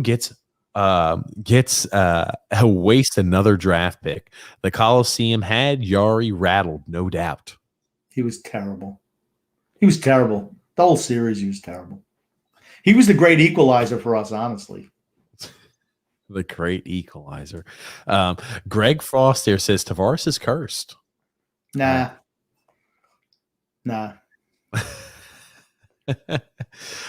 D-Cut there says, I guess all the charts and graphs the Leafs use to make personnel decisions isn't working too well. Yeah, that's what happens when you get those analytics geeks and you make decisions based on that. They need some physicality in that lineup. They need some defensive defensemen. I don't care if, I'm really great exiting the puck. Guess what? Defensemen have to play defense. It's right in the job title. Defensemen. Be able to play some defense. They need two. And a goaltender. And then they're right there. I mean, honestly, I would rather have their roster than ours, just for the fact is it's harder to get scoring and high-end talent. That's the hardest thing to get. All the other stuff is easy to get. But I mean, is Dubas smart enough to realize that? I mean, that's the big thing for them. Is he smart enough to realize what that team needs? It's funny. I was looking at it, and I had a few different screenshots here. Of course, I did not get them on my phone in time. I didn't want up getting them done there. But you look at Lamoriello's success since being pushed out of Toronto as compared to Dubas's success since, inheriting the role as the sole heir, I guess you could say there to, the general manager position there for the Toronto Maple Leafs, right? 5 different playoff series victories for the Islanders and Lou Lamoriello over that time period, 0 since the Toronto Maple Leafs have left. So again, not shocking, very shocking, I'm sure. But again, worth to put everything into perspective. In Toronto's defense, prior to this year, they were either playing Tampa or Boston in the first round. I mean, they're 2 of the better teams in the league. So, yeah, I will. You know what? It is worth mentioning again. Tampa, unbelievable team. Usually make it to the Eastern Conference Finals year in, year out. So definitely not worth omitting that. That is for certain. They're good, real good. Frank K said Tavares made the decision to go to Toronto. Thanks to him being controlled by his wife. Yeah, that's He's whipped. Robin Stewart also said, as a captain, Tavares stands alone. He's 100% right. He stands alone. And Brett W says that Snake Tavares deserves that team. Bunch of chokers. They need some. Okay, first of all, Tavares is not a captain. They need to get, who'd be perfect with them? Shea Weber, who's from Montreal.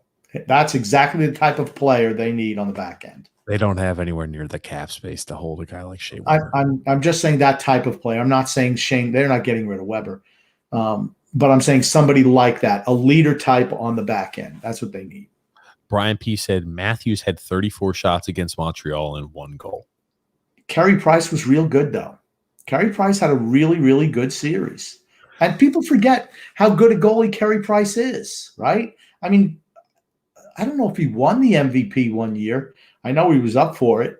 I mean, Carey Price is a good goalie. I mean, if you don't win, nobody remembers who you are, but he's a good goalie still.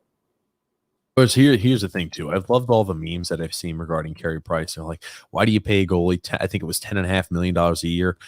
So you can go ahead and stop $40 million worth of forwards. There you go. Now, he did 1 year back in the 2014-2015 season. Yeah, he won the Hart, the Jennings, Pearson, as well as the Vezina. Yeah. I mean, I know that's a lot of years ago, but he's still a good goalie. I know he's had some injury woes the last number of years, but he looked like the old Carey Price this last series. Yeah, for certain, grumpy old man. And then I want to mispronounce his name. Laruski 2 says their payroll Laruska 2 says their payroll is so out of whack. The backup goalie makes $5 million. Talking about Anderson, and they have 3 guys making $10 million plus. Oh yeah, look at that backup goalie making $5 million per. That doesn't work. Yeah, well, I mean, Anderson was so hideous this year. He was a backup goalie there to Jack Campbell. Yeah, I mean, when Jack Campbell's your starter, that means you don't have a goalie. Robert Conti there says, even though we have last change in the next 2 games, how do we limit the roughhousing against Pelech and Pulak? Because, again, the Bruins definitely are trying to throw as many bodies as they can. And again, you talk about the cross-checking, you talk about the dirty plays, mostly committed against our defenders. Does Ross the Boss come into play if things get really nasty? I would have no problem playing him because it stops a lot of that. But here's the thing. What is Boston doing? The same thing that people used to do to them when Ray Bourque was their big defenseman back there. And it's not about the cross-checking or high sticking. It's just about finishing your check on the defense. What they want to do is wear them out over the course of the series and have it pay dividends at the end. It's a smart tactical move. And Bruce Cassidy is a good coach. I mean, we're doing the same thing to their guys. That's one thing. just be fair. Both teams play the same style. Okay. We're hitting their defense when we're running them every chance we get. I mean, it's just going to be a war of attrition. And I feel at the end of the day, that benefits us because our defensemen are better than their defensemen. The whole thing is, can our top defenseman hold up against the perfection line? That's the biggest thing going forward. Here's another thing too. Boston's defenders, I mean, they had a lot of turnover from what their starting lineup was and their defensive core last season. You talk about the Islanders. I mean, this is for the most part, the defense has got a lot of playoff experience, got a lot of regular season experience and a lot of playoff experience. They're definitely the better group, also with more experience, more playoff experience, more Grizzly veterans than that of the Boston Bruins defenders. Yeah, you lose Char and Krug in the same off season. But what did Boston do, right? They played the young guys all year long, and they grew with the team. So now they're ready to be full-time contributors come the playoffs. I knew you were going to hit that point as soon as I said but it's the truth. Here we go. Here we go. It was an easy one. It's just like, hey, I'm just hitting, just throw right up and knock it out of the park. It's easy. Scott Levy also said $33 million tied up to their top three players in salary for the Leafs. No team will take any of those contracts. They're so screwed for years to come. No money for defensive help or goalie help. You're able to get around that. You just have to be smart. But think about all their players, their top players, with the exception of Tavares, and Tavares should still be in his prime. They're young. They're young. That's the difference. They're young and they're locked up for years to come. So you don't have to worry about those salaries going up. As the cap continues to go up, those guys are going to look awful cheap on the back end. Okay, here's the thing. You talk about how they're young, they got a lot of cap still left, etc. Blah, blah, blah. I'm going to talk about the mental psyche that some of these players have. Think about it, right? They can never get out of the first round of the playoffs. Doesn't matter who they're playing. Doesn't matter what type of lead they have. If they could be up 3-0, they're still not making out of the first round of the playoffs. That happened a few years back ago with Boston, didn't it? They were up 3-0 against the Bruins and wound up losing that series. Here's the thing, right? You talk about the mental psyche of some of these players. That shit slips into their heads. I promise you. You don't think coach was out there saying, we butchered things in the past. We got to finish. We got to do this. We got to do that. I'm just saying the mental psyche, and unless they get the right guy at the head, unless they change up the locker room, they change up the egos, they change up who the main pieces are. That shit doesn't change overnight. That shit just magically change.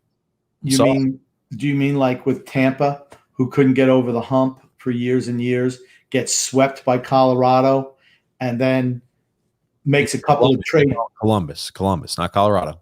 Yeah, I'm sorry, Columbus, and then makes a couple of trade deadline deals for grit pieces, and it puts them over the top. You mean like that? Big difference. Tampa wasn't getting beat every year in the first round of the playoffs. Remember, before the Tampa Bay Lightning got beat and swept by the Columbus Blue Jackets, they had made it to the Eastern Conference Finals in years past. The Toronto Maple Leafs haven't won a playoff series in years. Since 2003. Think about that. Since before YouTube was around, they have not won a playoff series. Okay, if you're expecting me to know when YouTube came around, you're dreaming. Fine.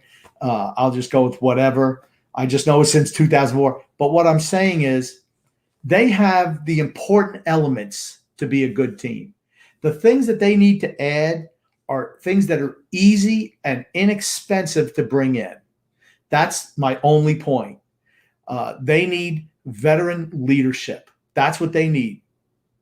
I mean, John Tavares is not a captain, okay? Austin Matthews is not a captain. They need a grizzled veteran like we bring in all the time. Instead of bringing in talent, bringing in the grinder, ham, and eggers. That's what that team needs. But they have the talent. When you have the talent, it's easy to add those auxiliary pieces to put you over the top. It is. I'm going to tell you this. There is a much more complex issue. That is a team to where it's more psyche, it's more mental. I don't care how good of a professional you are. This is a year. They're okay. It's not like they're young. You talk about how they're young. They're not 25. 24, 25, 26 years old, the core of their team, and you're still not making it out of the first round of the playoffs. That stuff starts to hit you up here. What do we need to do different? We dominate in the regular season. We had a year to where this should be our year to advance. The Montreal Canadiens barely squeaked their way into the playoffs. They were the worst team in the division by far, and they go ahead and beat us when we have a 3-1 lead. We lose at home twice to the Canadiens. I mean, that stuff sits with you in your head. That being said, I got one more quick comment here to share by Phil. I love it. He said he posted this 24 hours right before the game. He said Cizikas is on a 47 playoff game goal drought. I'm sorry, that's inexcusable. Let him walk. He said he believes if he didn't make this tweet or post that there's no way that Casey Cizikas would not have scored that goal. So we all have to give a round of applause there to Phil. Thank you for putting the thank you for tweeting that there, making sure that Cizikas was able to score that overtime winner.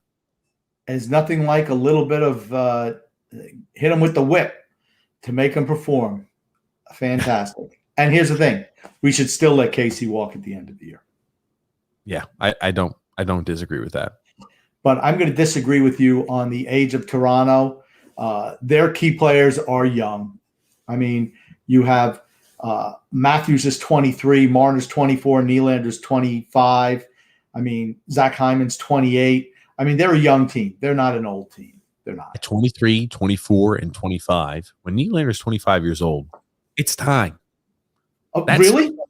Really? Hold on. It's time to what? Move on from a 25-year-old? But we got a whole team of guys in their 30s? Let me finish. No. When you're 25 years old, that is when you're entering the prime of your career. It's time to step it the F up. It's time to take it and say, I'm a leader on this damn team. I'm going to be the guy here. That's what I mean by it's time. It's time to say, no longer can I use I'm a young player anymore when I'm 25 and I've got 6 years or 5 years of experience. That excuse doesn't cut it. I'm a young guy. I'm a young player. You got 5 years of NHL experience. I'm sorry. No. You realize these are the same ages and the same thing the Islanders went through in the 80s. They were the same age range where they could never get over the hump. They were considered losers and chokers, okay, at the same age. It took one guy to come in, Butch Goring, and the rest is history. Why? Because they needed something a little bit different from the outside. They had the talent. They needed a grinder, somebody like Butch to come in. Quick question. Did the Islanders go through 17 years and not being able to make it past the first round of the playoffs? Did that happen?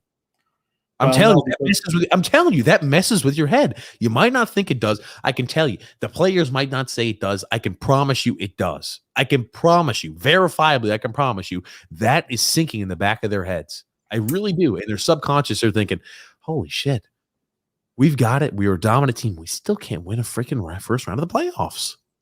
Okay. Well, here's the thing. Your comment is disingenuous. The Islanders were only 8 years in the league when they won their first cup. So, but the whole thing is the Islanders were looked at the same way as chokers. That's the way they were looked at, okay, before winning that cup. And the team needed to be broken up, right? But here's the thing. What did they have? They had all of the talented pieces were in place. That's the hardest thing to get is the talent. You can always pick up character guys. They're cheap. It doesn't take much to turn around the mindset of a team. It really doesn't. You just have to have the right pieces. For them, it's two of those guys and a goalie. That's what they need. They're not that far away. But is Dubas the man to get that done? That's the question that Toronto fans should be asking. It's not insurmountable. It really isn't. You and I will disagree, and years of conversation here in the future will continue on that path, Grump. But we're not a Toronto Maple Leafs podcast. Moving right along. We'll open up the phone line here too as we're getting there through comments because we got a few calls that have been ringing in today.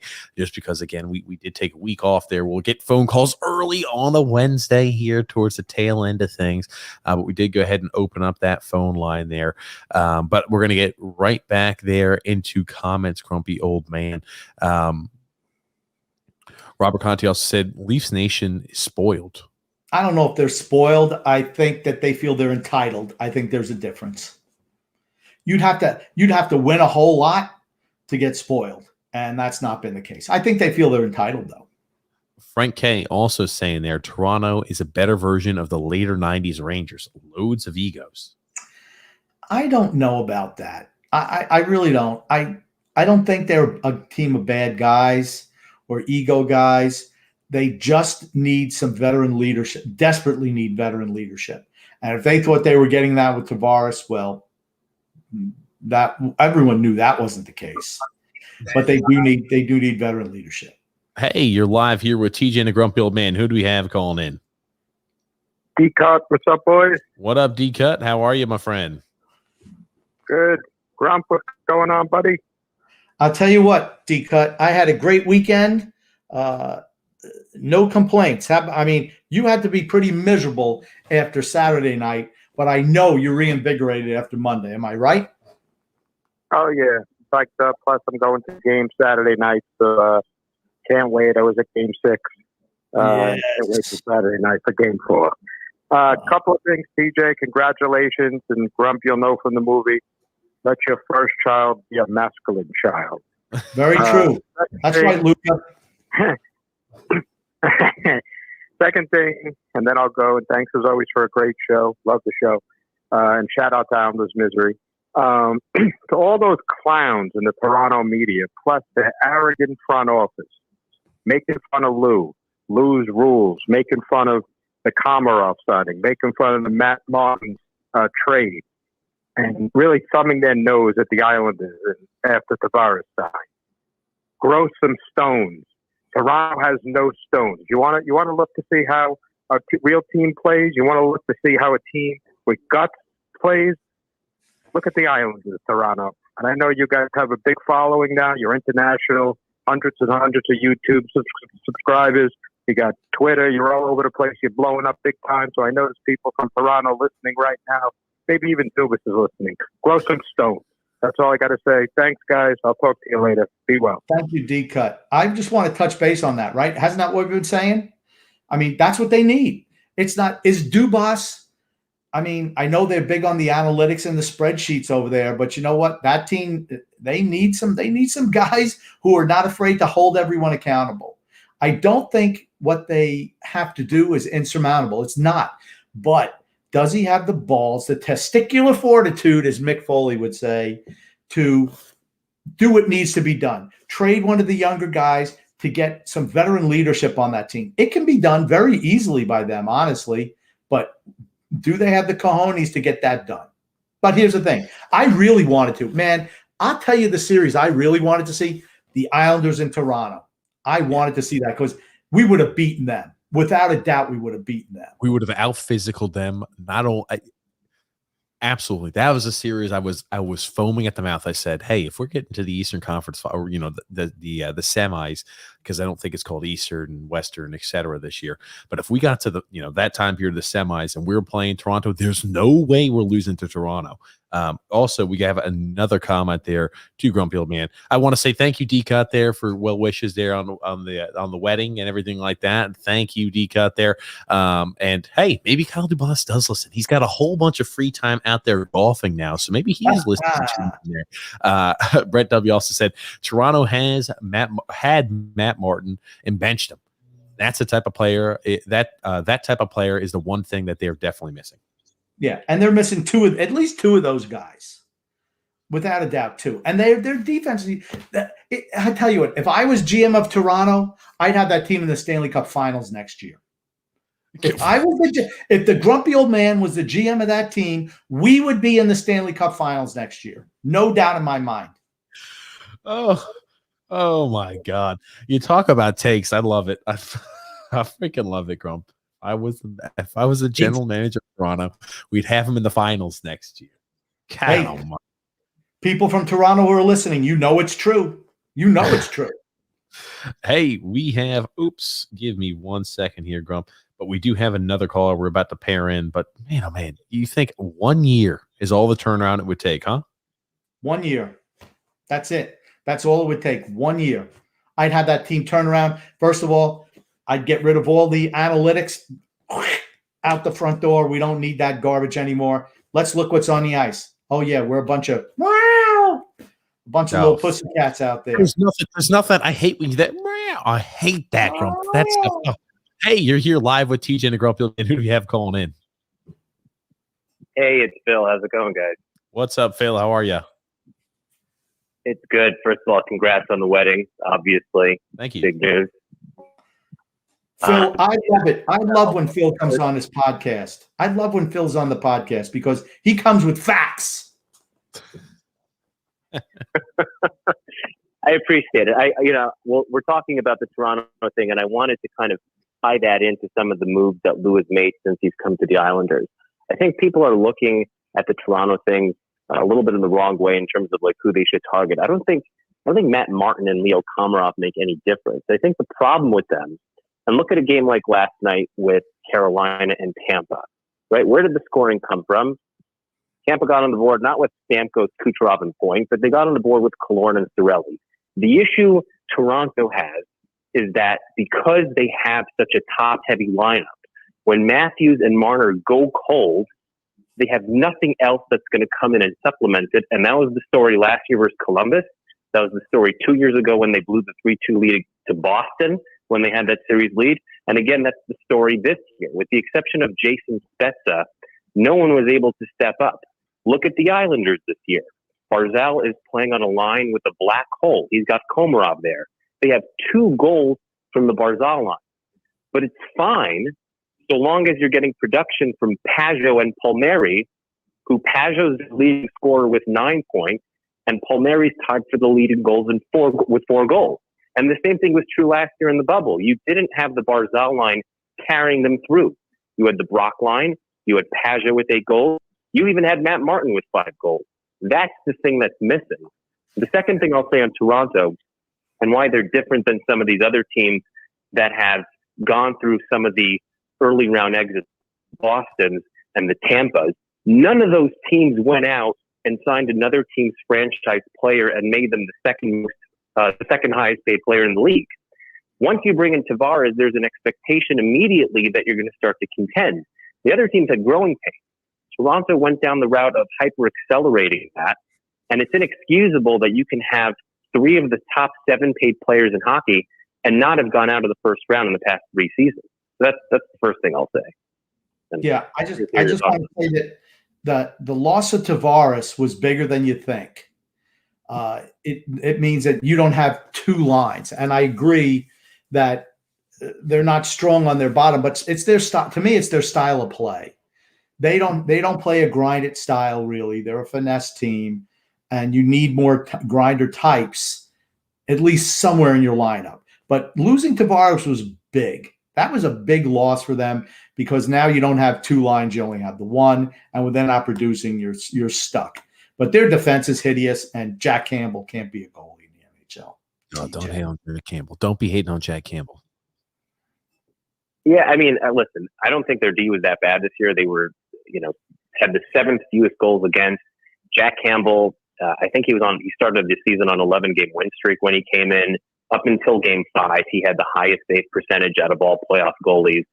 I don't think that's the reason they lost. I think it's just when they're big bad goals, the same thing that's happened now for 4 straight seasons is that they just have not had an answer that's come from their depth.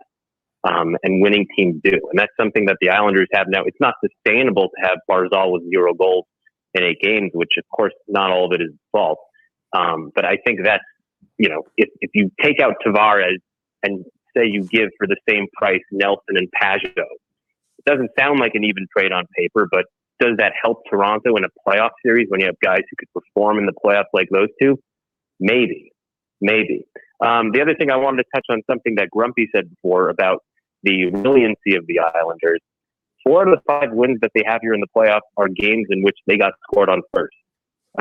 Game 6 against Pittsburgh, they came back from 3 1-goal deficits. Even in a game that they lost to Pittsburgh, they came back from a 2-goal deficit, made it interesting, and then lost in game 3. And this is something that they've been doing in the playoffs for the past couple of years. If you remember last year, the Washington series, they went down 2-0 in game 1. They came back and won that game. Against Philly, they erased 3, 2, and 2-goal deficits in games that ultimately they lost all of them in overtime, which, overtime is kind of random because of lucky bounces and stuff. But they've been an extremely resilient playoff team over the past 2 seasons, and they've never been out of it, even when they've gone down by 1 or 2 goals. And I think it's astonishing considering that you look at the Islanders and think of them as like, this is a team that if they go behind, they're done.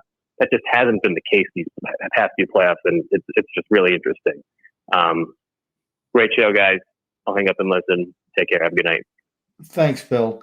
And what resiliency, perfect word. That is the exact word. They're resilient. They don't quit.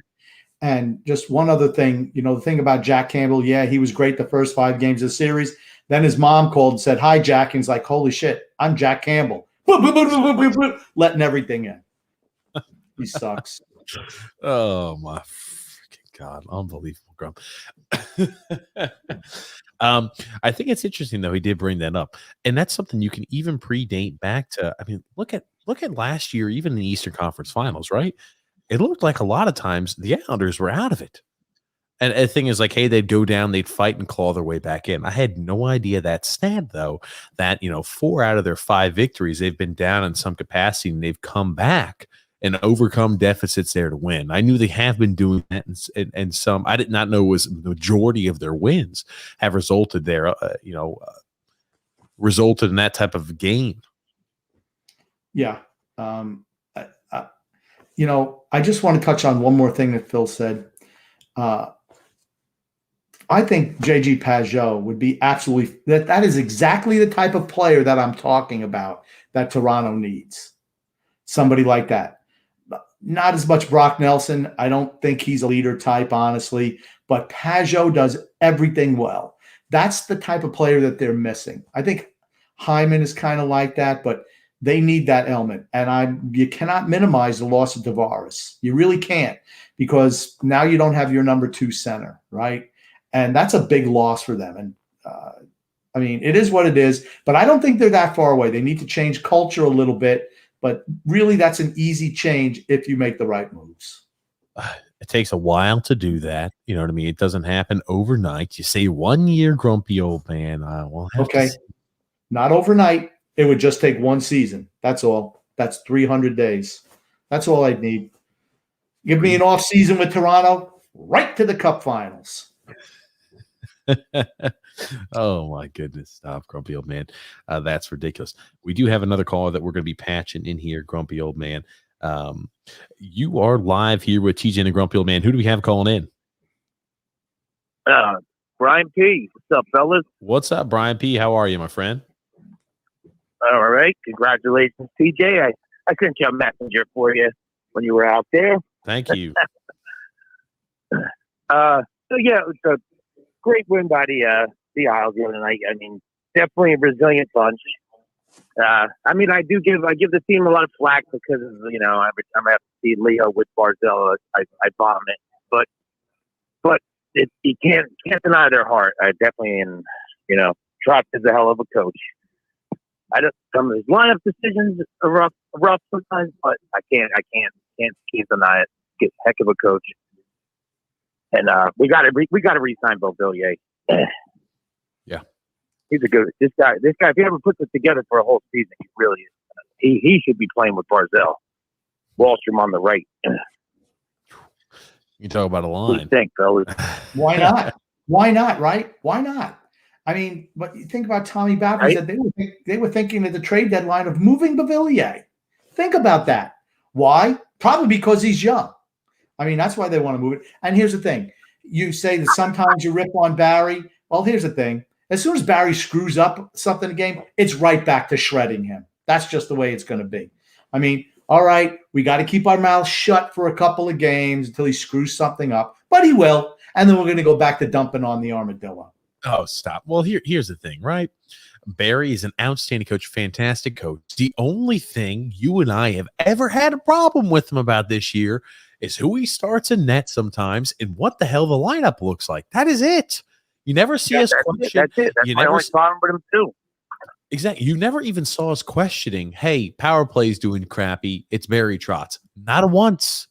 Hey, Nope. We understand the reasons the power play isn't successful. We understand the certain deficiencies of the team. There's not much we get upset with Barry Trotz on. Barry Trotz is an a fantastic coach. The things that drive me insane, though, sometimes, occasionally, who he puts out there in the lineup. And again, what he's doing is completely working. You're not going to see a bit or complaint there out of me at all. Yeah, it's the over-reliance on the geezer squad. That's the thing that just drives me crazy. And, Lou just feeding right into that for trading for more geezers and giving around first-round draft picks. That just sends me over the freaking edge. Like I said, if I was GM, this team would probably win a Stanley Cup this year. I agree, Grump, because you think like me. Thank you very much. Don't worry, Brian. The sun is going to shine on you and your negativity very, very soon. Don't you worry about it. Even if we beat Boston and we get rolled by Tampa, then you're going to hear it. Yes, we can't beat Tampa. Oh, goodness gracious. Then the narrative changed. You moved the goalpost. Or Colorado. Oh, goodness. Yeah, and any other comments here, Brian P? Any other last comments here, my friend? No, I just want to give a shout out to Misery Coach Passy over there, and let's go. Let's put Wallstrom in the lineup. Get rid of the old fucking Leo. Sorry. Yeah, get rid of him. Dump him. Blow him out of the water. Thanks, Brian P, for calling in, my friend. All right, thanks, fellas. I tell you what, I want to give a quick compliment to Brad Marchand. He hasn't been as reckless and stupid as he usually is this series. And that's a compliment for him. He hasn't gone up to and licked lollipop or anything like that. I think he should. I think he should do it during TV timeouts, though, not during the game. Well, I'll tell you, if you were to do that, I promise you there'd be a suspension in some capacity spread his way. No doubt in my mind. Okay.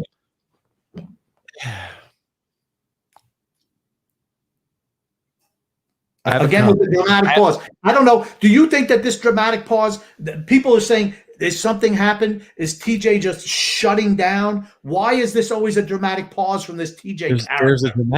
There's a dramatic pause because there's something I've been pondering about. I've been looking at this comment for a while and I want to pop it up. And I look at the comments before I share them. So or at least I try to, so I have a little bit of knowledge here beforehand.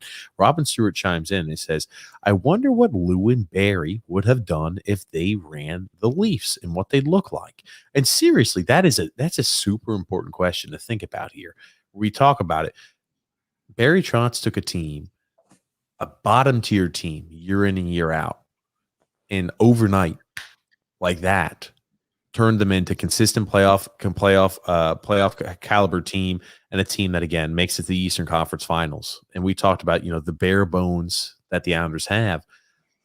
I just think it's something interesting to ponder about what they would do with a team that had the offensive acumen and talent like that. Obviously, it would have been different structured. There's no way they would have had as many. No way they've been paying three of their top forwards there $33 million put together. No way at all. Well, first of all, instead of having 41 goals, Matthews probably would have led the team with 15. I want to say that with Barry as coach, they would have won one playoff round before they were exited, just like he's done his whole career. That's the type of thing they would do. Now, all funny stuff aside, that's exactly the type of organization that they need. Sometimes these owners outsmart themselves. You got the Dubas character who's all analytics, and they get rid of Lou after 2.5 years. Whatever. That's their loss, our benefit. But that team needs structure. And that's what Barry and Lou bring to an organization. They have the talent. Are they a perfect team? No, they're not. But they could have made some moves for some veteran defensemen I want to say, even just the defensive structure that Barry implements would have made a ham and egger like Jack Campbell look like a Vezina Trophy candidate. Look what he's done with Varlamov. Stop. D-Cut there said the Sabres are in the Atlantic in a normal season, TJ, but right now they're in the East, so I'm going to cherry pick that. That's how I'll cherry pick it to say, hey, I'm not sure that's ever happened there in NHL history. Just for this 1 year, we can say that, right? I don't think we know what they're going to do for next year. Are they going to go back to the old divisions? I don't know. That's not good for us, by the way. Going back to the old division is not good for us. It's funny. We had talked about, hey, what with the division realignment at the beginning of the season, how did things, right? We knew we added there Buffalo, we added Boston, we lost Columbus, we lost Carolina. So maybe it's like a wash. I was about to say, seemed like a wash. I think we talked about beforehand, seemed relatively like a wash too. So it'll be interesting to see how they change and divvy those things up too. And again, LaRuska too there said, like Trotz said last year, there are a ton of first rounders that never play in the NHL. Okay, here I am complimenting Trotz, and then somebody has to bring up this absolutely stupid, ridiculous comment that he makes. Yeah, you want to know something? There's not a whole lot of third and fourth rounders who are top producers on NHL teams either. Most of that comes from the first line. Barry, I know you wanted to play a bunch of first round picks. I think is what you're saying. Yeah. Here's the thing. I know he doesn't want to have any first round picks on his team. You want to know why? Because those guys actually score. So he doesn't want any of that. He'd rather play with a bunch of 6th and 7th round picks. This way we can have a whole bunch of team in Hagen, Hammeneggers who lose in the first round of the playoffs. Not every team has Tristan Jarry as a goalie. Grump, what do you say? Yo, Adrian, we did it. There it is. I'll tell you one thing. That's another reason I'm just rooting for. It's a little extra cherry on top if the Islanders win the cup. You can say, "Yo, Adrian, we did it." I love her. Well, actually, she's so nice to you, TJ. She never says anything to the grumpy old man. I have noticed that. It's only TJ. It's like TJ. Hey, TJ. Nice, TJ. Grumpy old man, you suck. That's what she says, I think. Is that what you – oh, fair enough. No, she didn't say it, but I can feel it. I can feel her. Sarcasm at its finest there, Grump. Brian Peter said every fan base thinks the refs screwed them. You hear it all the time on every media site. Yeah, no, and I'm going to say again, if you look at it not through Islander colored glasses – both teams are getting, yes, some penalties look a little bit more egregious than others, but both teams have been getting away with everything. It's NHL playoff refereeing, which I've complained about for years. My dad complained about it for years when he was alive. And it's like, there's nothing you can do. They're just going to let everything go. It's pretty much they just let everything go. The only penalties they call are, shooting it out of the rink without it hitting something because they have to, because that's the rule. That's the only one that's guaranteed to get called every time.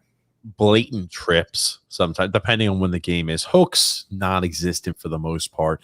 Cross checks, that doesn't exist in playoff style hockey. And that's the thing, right? I wish they would just call. And the thing is, I admit it. Islanders got away with penalties last night. So did the Bruins. Physical. I just wish they called it like they did a regular season game sometimes. You know what penalty I hate that they call? Is hitting from behind. You realize that almost every single hit along the boards is a hit from behind. Almost every single one. Most of them don't get, 90% don't get called. But most everything is a hit from behind, driving a guy into the boards. It all depends on how far away from the boards that he is, and if there's how bad it looks. That's how you determine if it gets called or not. I was quick speaking there, Grump. We got a comment there from Alexander saying, guys, there is a positive out of the playoffs. The power play has looked great so far. Yeah, you talk about the bing, bang, boom play, the tic-tac-toe play for the one power play goal. Man, oh, man. What a performance. Power play went 2 for 3 there in game 2. Can't remember how or what the production looked like in game 1, but I know definitely 2 for 3 in game 2. Yeah. The first one, let's be honest, lucky goal. But you need those. Lozon scored for Boston. And the second one was pretty. Barzal to Eberle. Barzal to Beauvillier and who finished that off? Do you remember who finished that goal off? Give me 1 second. I believe it was Pajot. It was Pajot. Oh, that's right, Pajot. And it was a tap in. But really, really nice play by Barzal getting it down there, and a beautiful feed from Beauvillier to Pajot for an easy tap in. Just wonderful, wonderful. Yeah, great play. Absolutely. I was about to say that was an excellent job there on the power play, right? He gets they're able to go ahead and make sure that, power play struggled immensely toward the latter half of the season. People could draw comparisons, maybe had something to do with Lee leaving, but the power play even was struggling, the last 6-7 games that he was still there. But to see items like that does give you a little bit of hope and joy there for the power play. And hey, there's no better time for the power play to get hot than right now. Without a doubt. Full agreement. Absolutely grumpy old man. Alexander also saying when Bergeron scored, I was like, oh boy. I think all Islander fans were like that too. Like, holy crap. And then they got the penalty shortly after, and I remember I don't know if I texted you. I think I might include you on a text, TJ. I said Boston scoring on this power play without a doubt, and Marchand, that sneaky, slimy, big beak. Forget it, Brad. I won't use any filthy language. Just I knew he was going to score. Here's the thing: I know he was going to score. I knew they were going to score. You're 2 hours. You can say what really you want, Grump. I don't think you have to worry about. Big beak bastard, all right? That's what I wanted to call him. Bastard, I like that. Robin Stewart also said, stop with the exaggerations, guys. You don't outplay a team for 60 minutes. That's for certain. And again, there's always ebbs and flows to the game. But a lot, any Islander fan that said they were sitting comfortably the last 10 minutes of that game in game 2 is freaking lying. There's not a single Islander fan out there saying, oh, yeah, I'm feeling good. I'm not sweating. I'm not nervous at all. You'd be lying. You're lying straight through your teeth. Yeah. I mean, what a game, though. Honestly, as a hockey fan, what a game. I mean, it's right up there with the Tampa Bay, Florida game early in their series. Just fantastic end to end, the ebbs and flows. Just a great game, and the crowd was electric. And it's what I want to see tomorrow night.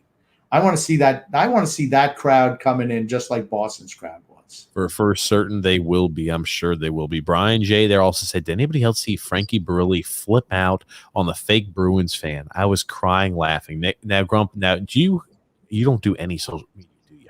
What's a Frankie Barilli? Ooh, fair enough, Grump. No. So what they do is they have like the Barstool Sports. They work on like Barstool Sports and like the Spit and Chicklets and everything like that.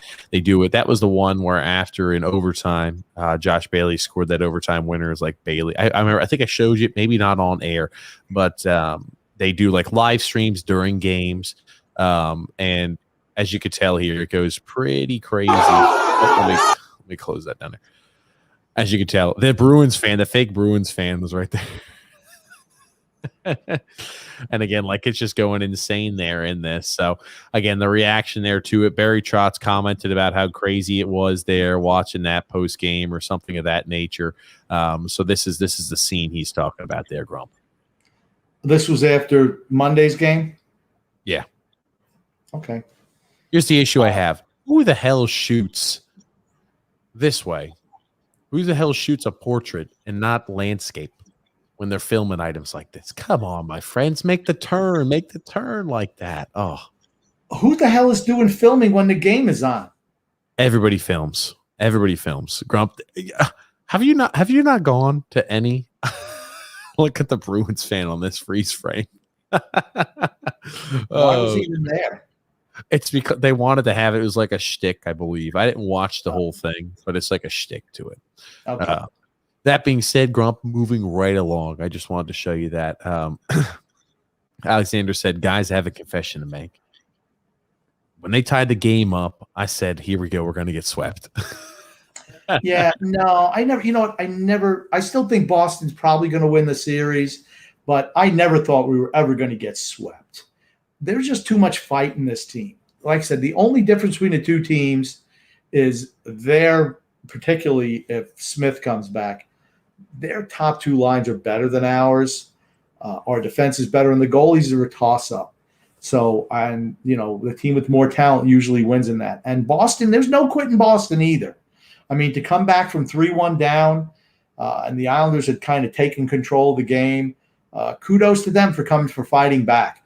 But hey, you know what? It ended better for us, which is all I really care about. Thank you, Lozon. We should trade for Lozon and just loan him out to the other team every game. Stop. We lost a few comments, just letting you know again, because we had a whole bunch of comments flooding in. So I did just want to go ahead. Yeah, we're about 2 hours in. We're not going to get through all the comments. Coach Tommy B said, TJ, do you feel any different since last Friday? No, I don't feel any different. Except now I got to go to work tomorrow. But no, I don't feel any different about anything that's going on. Moving right along there through comments, Robin Stewart also said, great draft for defensemen this year. Well, maybe it's good we traded out of the first round because we don't need any defensemen. There's a guy who's got a cool name. I don't know if he's a Power. I think his last name is Power, something like that. I don't know. I was about I to haven't say, looked into the draft at all. I was about to say I haven't either, but I've got to start looking into it. Michael M there says, "Hey, my guys, how you doing?" Michael M. Coach Tommy B said, "Grumpy old man in goal like Al Bundy on his couch." Exactly. Or like Tristan Jerry in goal, like Al Bundy on his couch.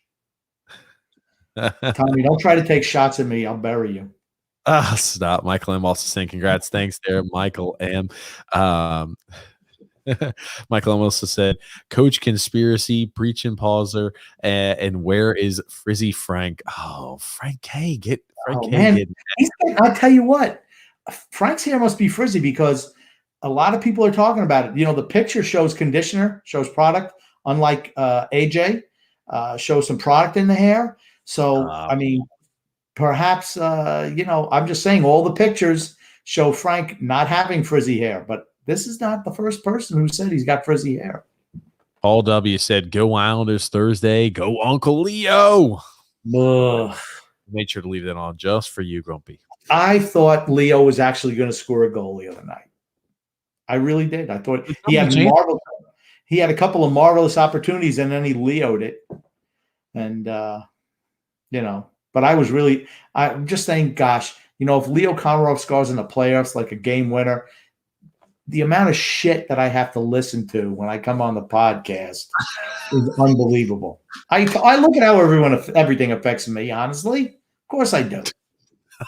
Can you imagine Leo Komarov scoring the game-winning goal on an assist from Josh Bailey and Brock Nelson? How about that? Could you imagine Game 7 of the Stanley Cup Finals? Leo Komarov has an outstanding performance, a hat trick, and caps it off there with an overtime winner pass from Josh Bailey, who is leading the team in points, leading the team in production. I think you might be coming down with the Flyers flu, if that's the case. No, I don't care. I'd still rip him anyway. He doesn't even score 3 games in NHL hockey 2021 or whatever it is. 3 goals in 3 games. Scores 3 goals. Yeah, not happening. Oh, goodness gracious. Michael M. also saying, TJ and Grump Barzal has been good all playoff long. The underlying numbers show it, and the man was everywhere in Game 2. He's not McDavid, but the little things he does. He is the most elite playmaker we've had since, I'm not even sure who. Yeah. He's saddled with, first of all, he's just playing with one winger in Eberle, and Eberle hasn't been great. He's had some great feeds to guys wide open, and they just can't seal the deal. That's what happens when you don't have talent team. And he's playing with, the black hole on one side. I mean, it just is what it is. The guy who thinks there was a series, they were 2 guys in the offensive zone, and I looked, and the Islanders were 3 across on defense at their own blue line. I'm like, what? Pretend, Leo, that you want to be an offensive player. Just pretend. Oh, my goodness, grumpy old man. Getting right back there to it. Michael M. also says the Palmieri trade, as of now, is somewhere in the B range. Pajot stays in an A. What a player. I'll tell you one thing. I hope the worst take I'll ever have in my podcasting public career is the one I did on John Gabriel Pajot. I mean, when it originally happened, I was like, what the hell are the Islanders doing? We gave up XYZ for what is, a third line center. And, when you look at it, hey, from that angle, a third line center, you give up a first and everything else, not a good trade. The production he brings and the roles he plays is much more than that. Do you remember what I said about that trade? You also said that Kyle Palmieri is an F- and then a B. That's what he is. That's what he is. He's an F-. Do you remember what I said about the Pajot trade? You like the Pajot trade? Absolutely. I knew that was a good deal. right away. Good deal. Gave up a little much, but he's a really, really good player. Every team needs a player like J.G. Pajot. Every team needs that. You know what every team doesn't need? A guy like Kyle Palmieri. No, stop. Stop, Grumpy. Alexander also said, my wife yelled at me when Sazika school in overtime. I ended up waking up the kids. I woke up the warden, and she was unhappy. Oh, goodness. What's going on down there? Coach Sean BS is a grumpy old man. Casey just earned himself a new 4-year deal with that goal. Yeah, at $9 million per. Yeah, I'm sorry. Casey's got to go. We need to free up cash to get an influx of new talent. Has to be done. Has to be done. I don't care how far we go in the playoffs. We need to retool this team. Jim P there says, I'll take it for $1.5 million per. Don't know if Casey does. Yeah, he's not going to take a $2 million a year pay cut. Maybe he'll go to the Kraken. He'd go to the Kraken with Josh Bailey, and they can room together. My God. The Kraken. There's a history of Krakens in our area, just like hockey. Oh, goodness gracious. I can tell it's getting to that point of the podcast. Michael M. said the whole argument that Leo doesn't hurt Barzal, people can't see the bigger picture. They can't, Brian. He's lousy in the offensive zone, and Eberle has been a shell of his former self. The thing is, like, Eberle gets hot sometimes, but holy crap. I pointed out, there is no freaking way in hell Eberle can miss the freaking net, the wide open net like that by 3 or 4 feet. I'm sorry. I'm like, you got to at least put the puck on net when you're that close. I'm sorry. I mean, you don't even give a chance for a rebound. I disagree with you. You said there's no way he could miss that shot. Well, he, in fact, did miss that shot, just like you described. So, yeah. I mean, but he's not been great. If he could get on a hot streak, we'd be in pretty good shape. I mean, like I said, Barzal's playing by himself out there, and Boston's playing him that way. But it's leading to opportunities for other guys, but they're just not converting. That's how Boston's played us after the first game all year this year, if you think about it. Yeah. Michael M. also said there, what sunk the Leafs was bad luck. 2% shooting. 2% shooting percentage with Matthews and Marner's. First is right. Time to change that logo. Outshot the Habs 13-2 in overtime and lost. Cursed. That's playoff hockey. Yeah, and you got Jack Campbell in goal. So there you go. God almighty. You know what? Anytime you start picking the hate, I like Jack Campbell, Grump. Don't be hating on Jack Campbell so much. He's poised to finally make his way as to elevate his game past a career journeyman AHL type goalie. This is the plateau he needed to get his step up. He's the Josh Bailey of goalies. He sucks. Shit. I mean, I like Jack Campbell, but don't go ahead. I mean, oh man, you're tarnishing Josh Bailey's name right there. Come on, Josh Bailey, the excellent playoff performer. Holy shit! There's something, Grump. There's something I totally forgot to mention. It's been a while since we haven't done our podcast now in about 2 weeks, or about a week and a half. There were some comments made on social media. I will say this. We had an interaction with the individual who posted it. He did say that he got carried away with the post. And so whatever, I didn't respond back to it. Everybody gets carried away on social media. Occasionally, I do the same thing. Everybody gets carried away. That being said, I did want to show you this because Mike immediately tagged me in this, and I appreciate you, Mike, letting me tag me in this so I can make sure I show it to the grumpy old man. He immediately tagged me in this, and I was like, as soon as I saw him, like, I have to show the grumpy old man. The initial comment was this. And again, he said, hey, maybe, I was being a little hyperbolic. Maybe I was doing this. I can't remember the exact verbiage.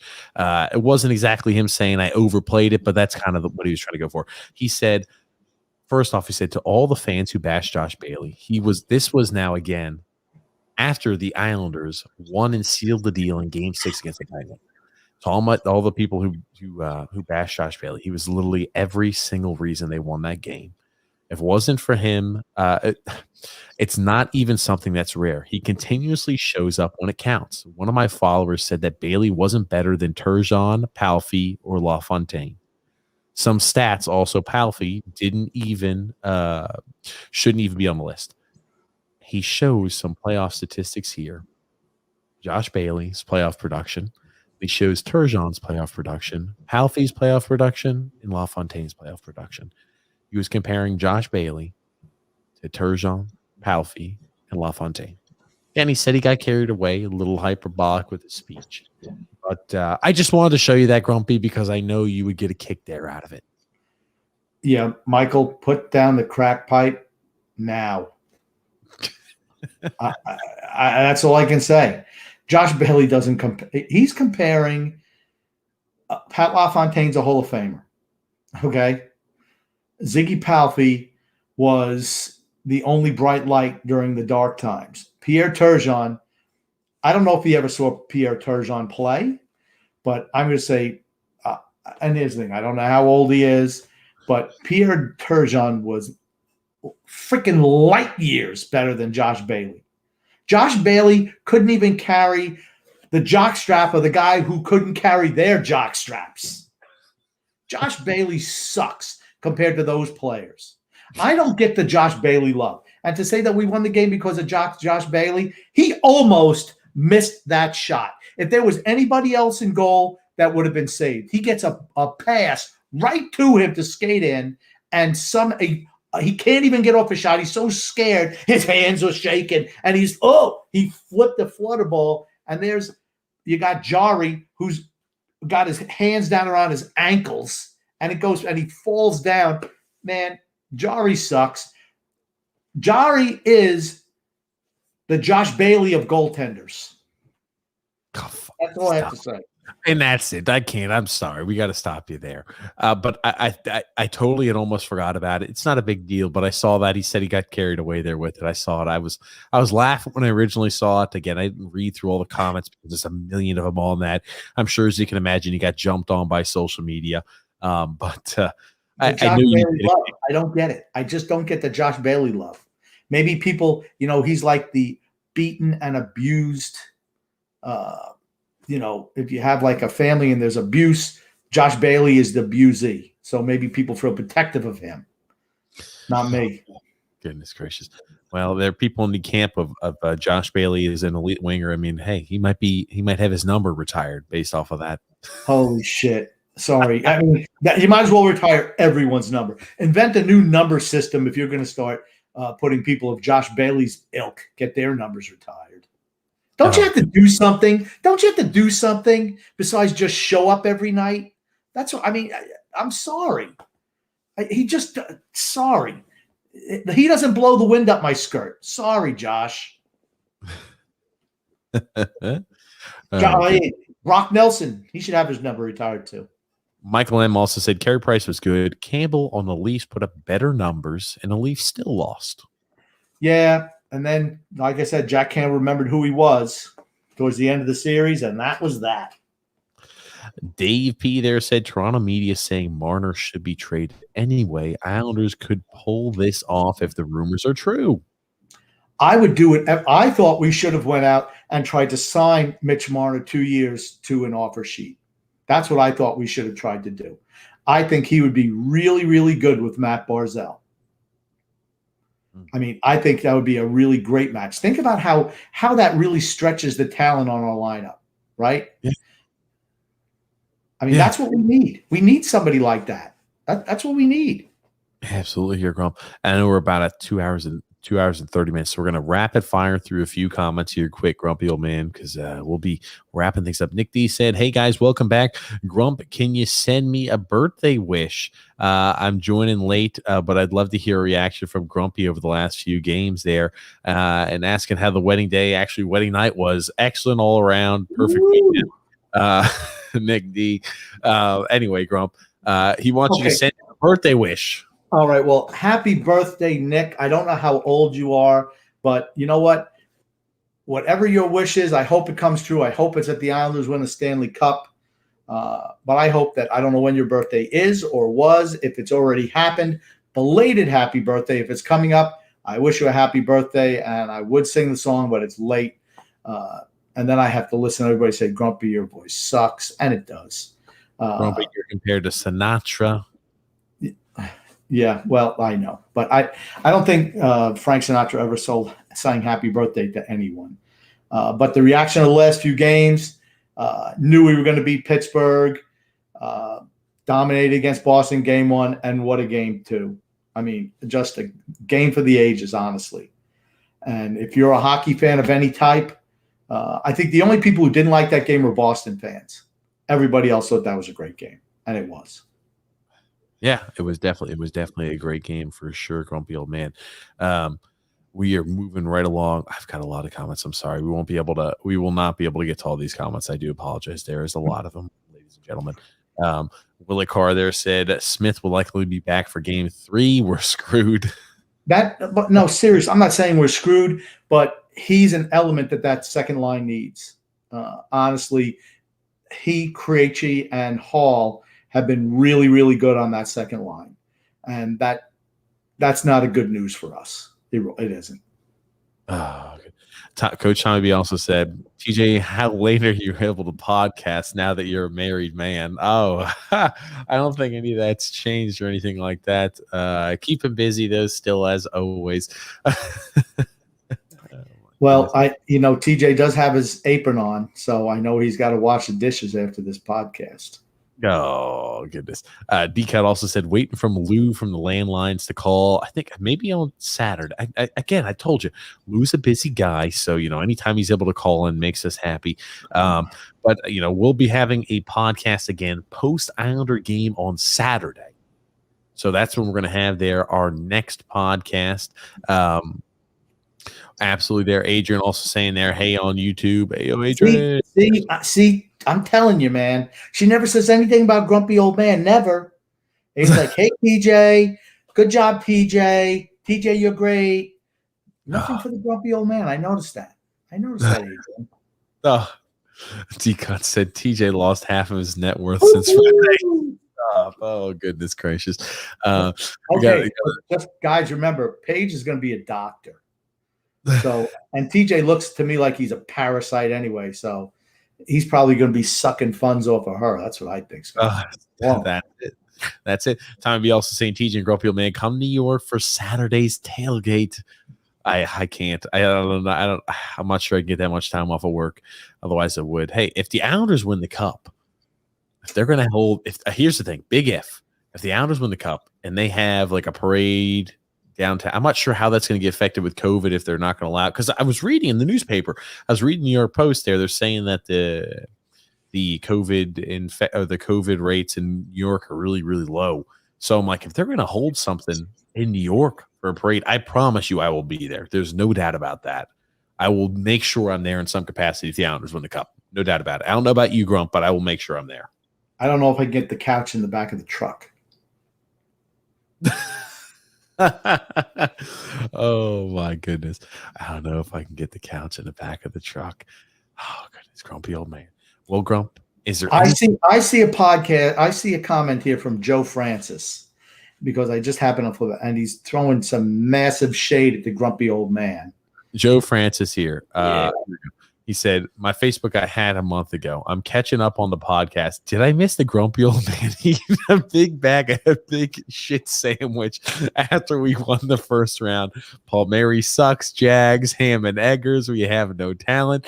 The new name is Grumpy Old Blowhard. Coach Baffy ate your lunch and took your milk money. Oh, good. Okay. All I'll say about that first series is I didn't realize Pittsburgh was going to play with an empty net the whole series. And it still took us 6 games to beat them with them having an empty net. That's all I'm going to say about that. I'm so happy you found that comment. I literally, when I get to that, I get, I'm like, oh my gosh. I'm like, I see all these comments. I'm like, crap, we got minutes left here to do this all. I'm glad you found that. We got another one here saying, David saying, congrats on the wedding, TJ. Now you're hooked on the ball and chain. LOL, just kidding. I love those type of little jokes. Very true. Very true. Now you've joined the rest of a larger majority of us on this podcast. Tom White there said Leafs brought in Thornton, Spezza, and Simmons. They're the grizzlied vets. Matthews, Nylander, Marner haven't paid their dues yet and will go a long way into their success in the future. Yeah, but okay, Spezza's never been what I would consider a leader type. Thornton, his whole career, I mean, he's 41 years old. Simmons is finished. I mean, I know he had points this year. I think that's just the system they play.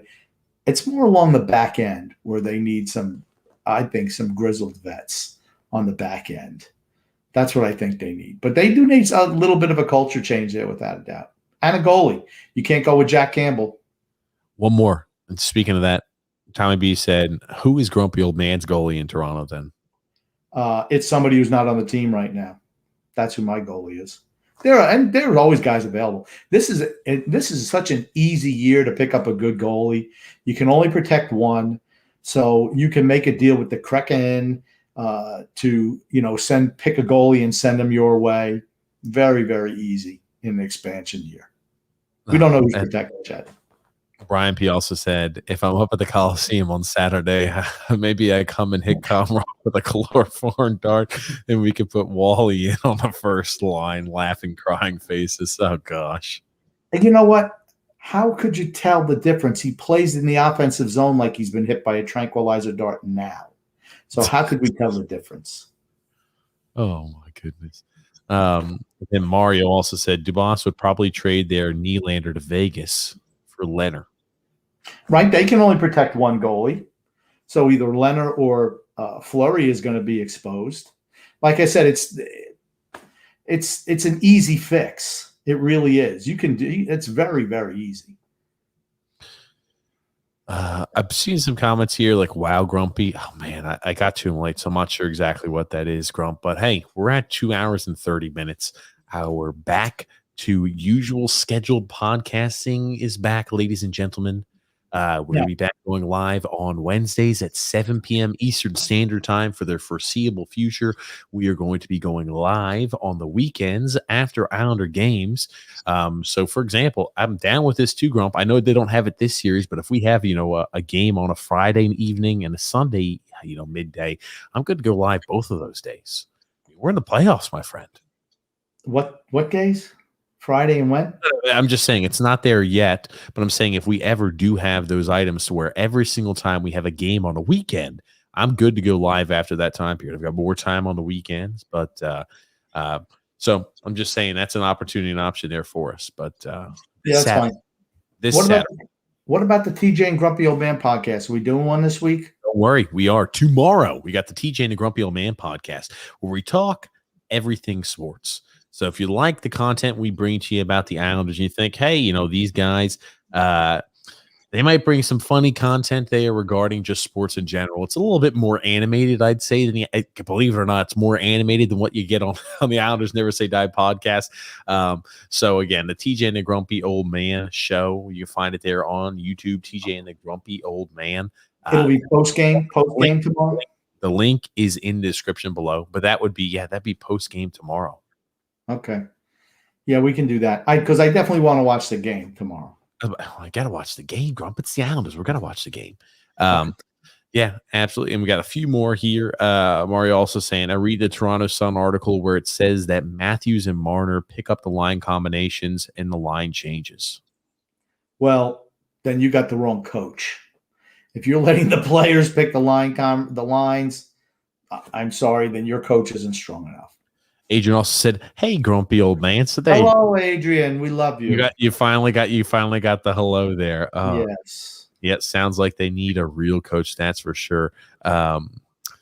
Welcome back there and beat those Bruins tomorrow night. Absolutely. Also, let's go Islanders. Great to have you guys back. Do you guys do football stuff? Yeah, football season stuff. Yeah, for certain. I mean, we'll wait till the season gets a little closer to that, but for certain. Oh, we'll be talking football tomorrow night, without a doubt.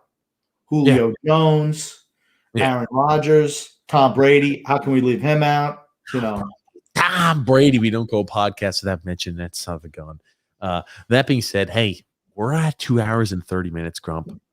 What else you want to say before we wrap things up here? I just want to say that Joe Fitz almost is making me root against the Islanders after that heinous comment he put out. Stop. Oh, my goodness gracious. Okay.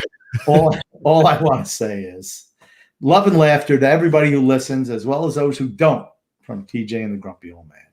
Thank you so much, Gump, for tuning in here and being part of the podcast as always. And thank you so much, everybody who listened there to the live stream of the podcast. I know we had that week where we weren't producing any new content, but hey, we're back at it again, ladies and gentlemen.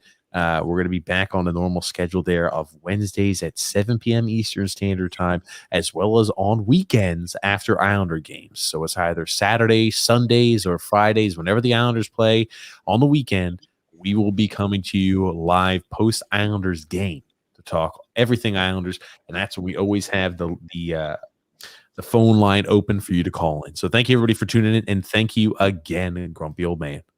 My pleasure.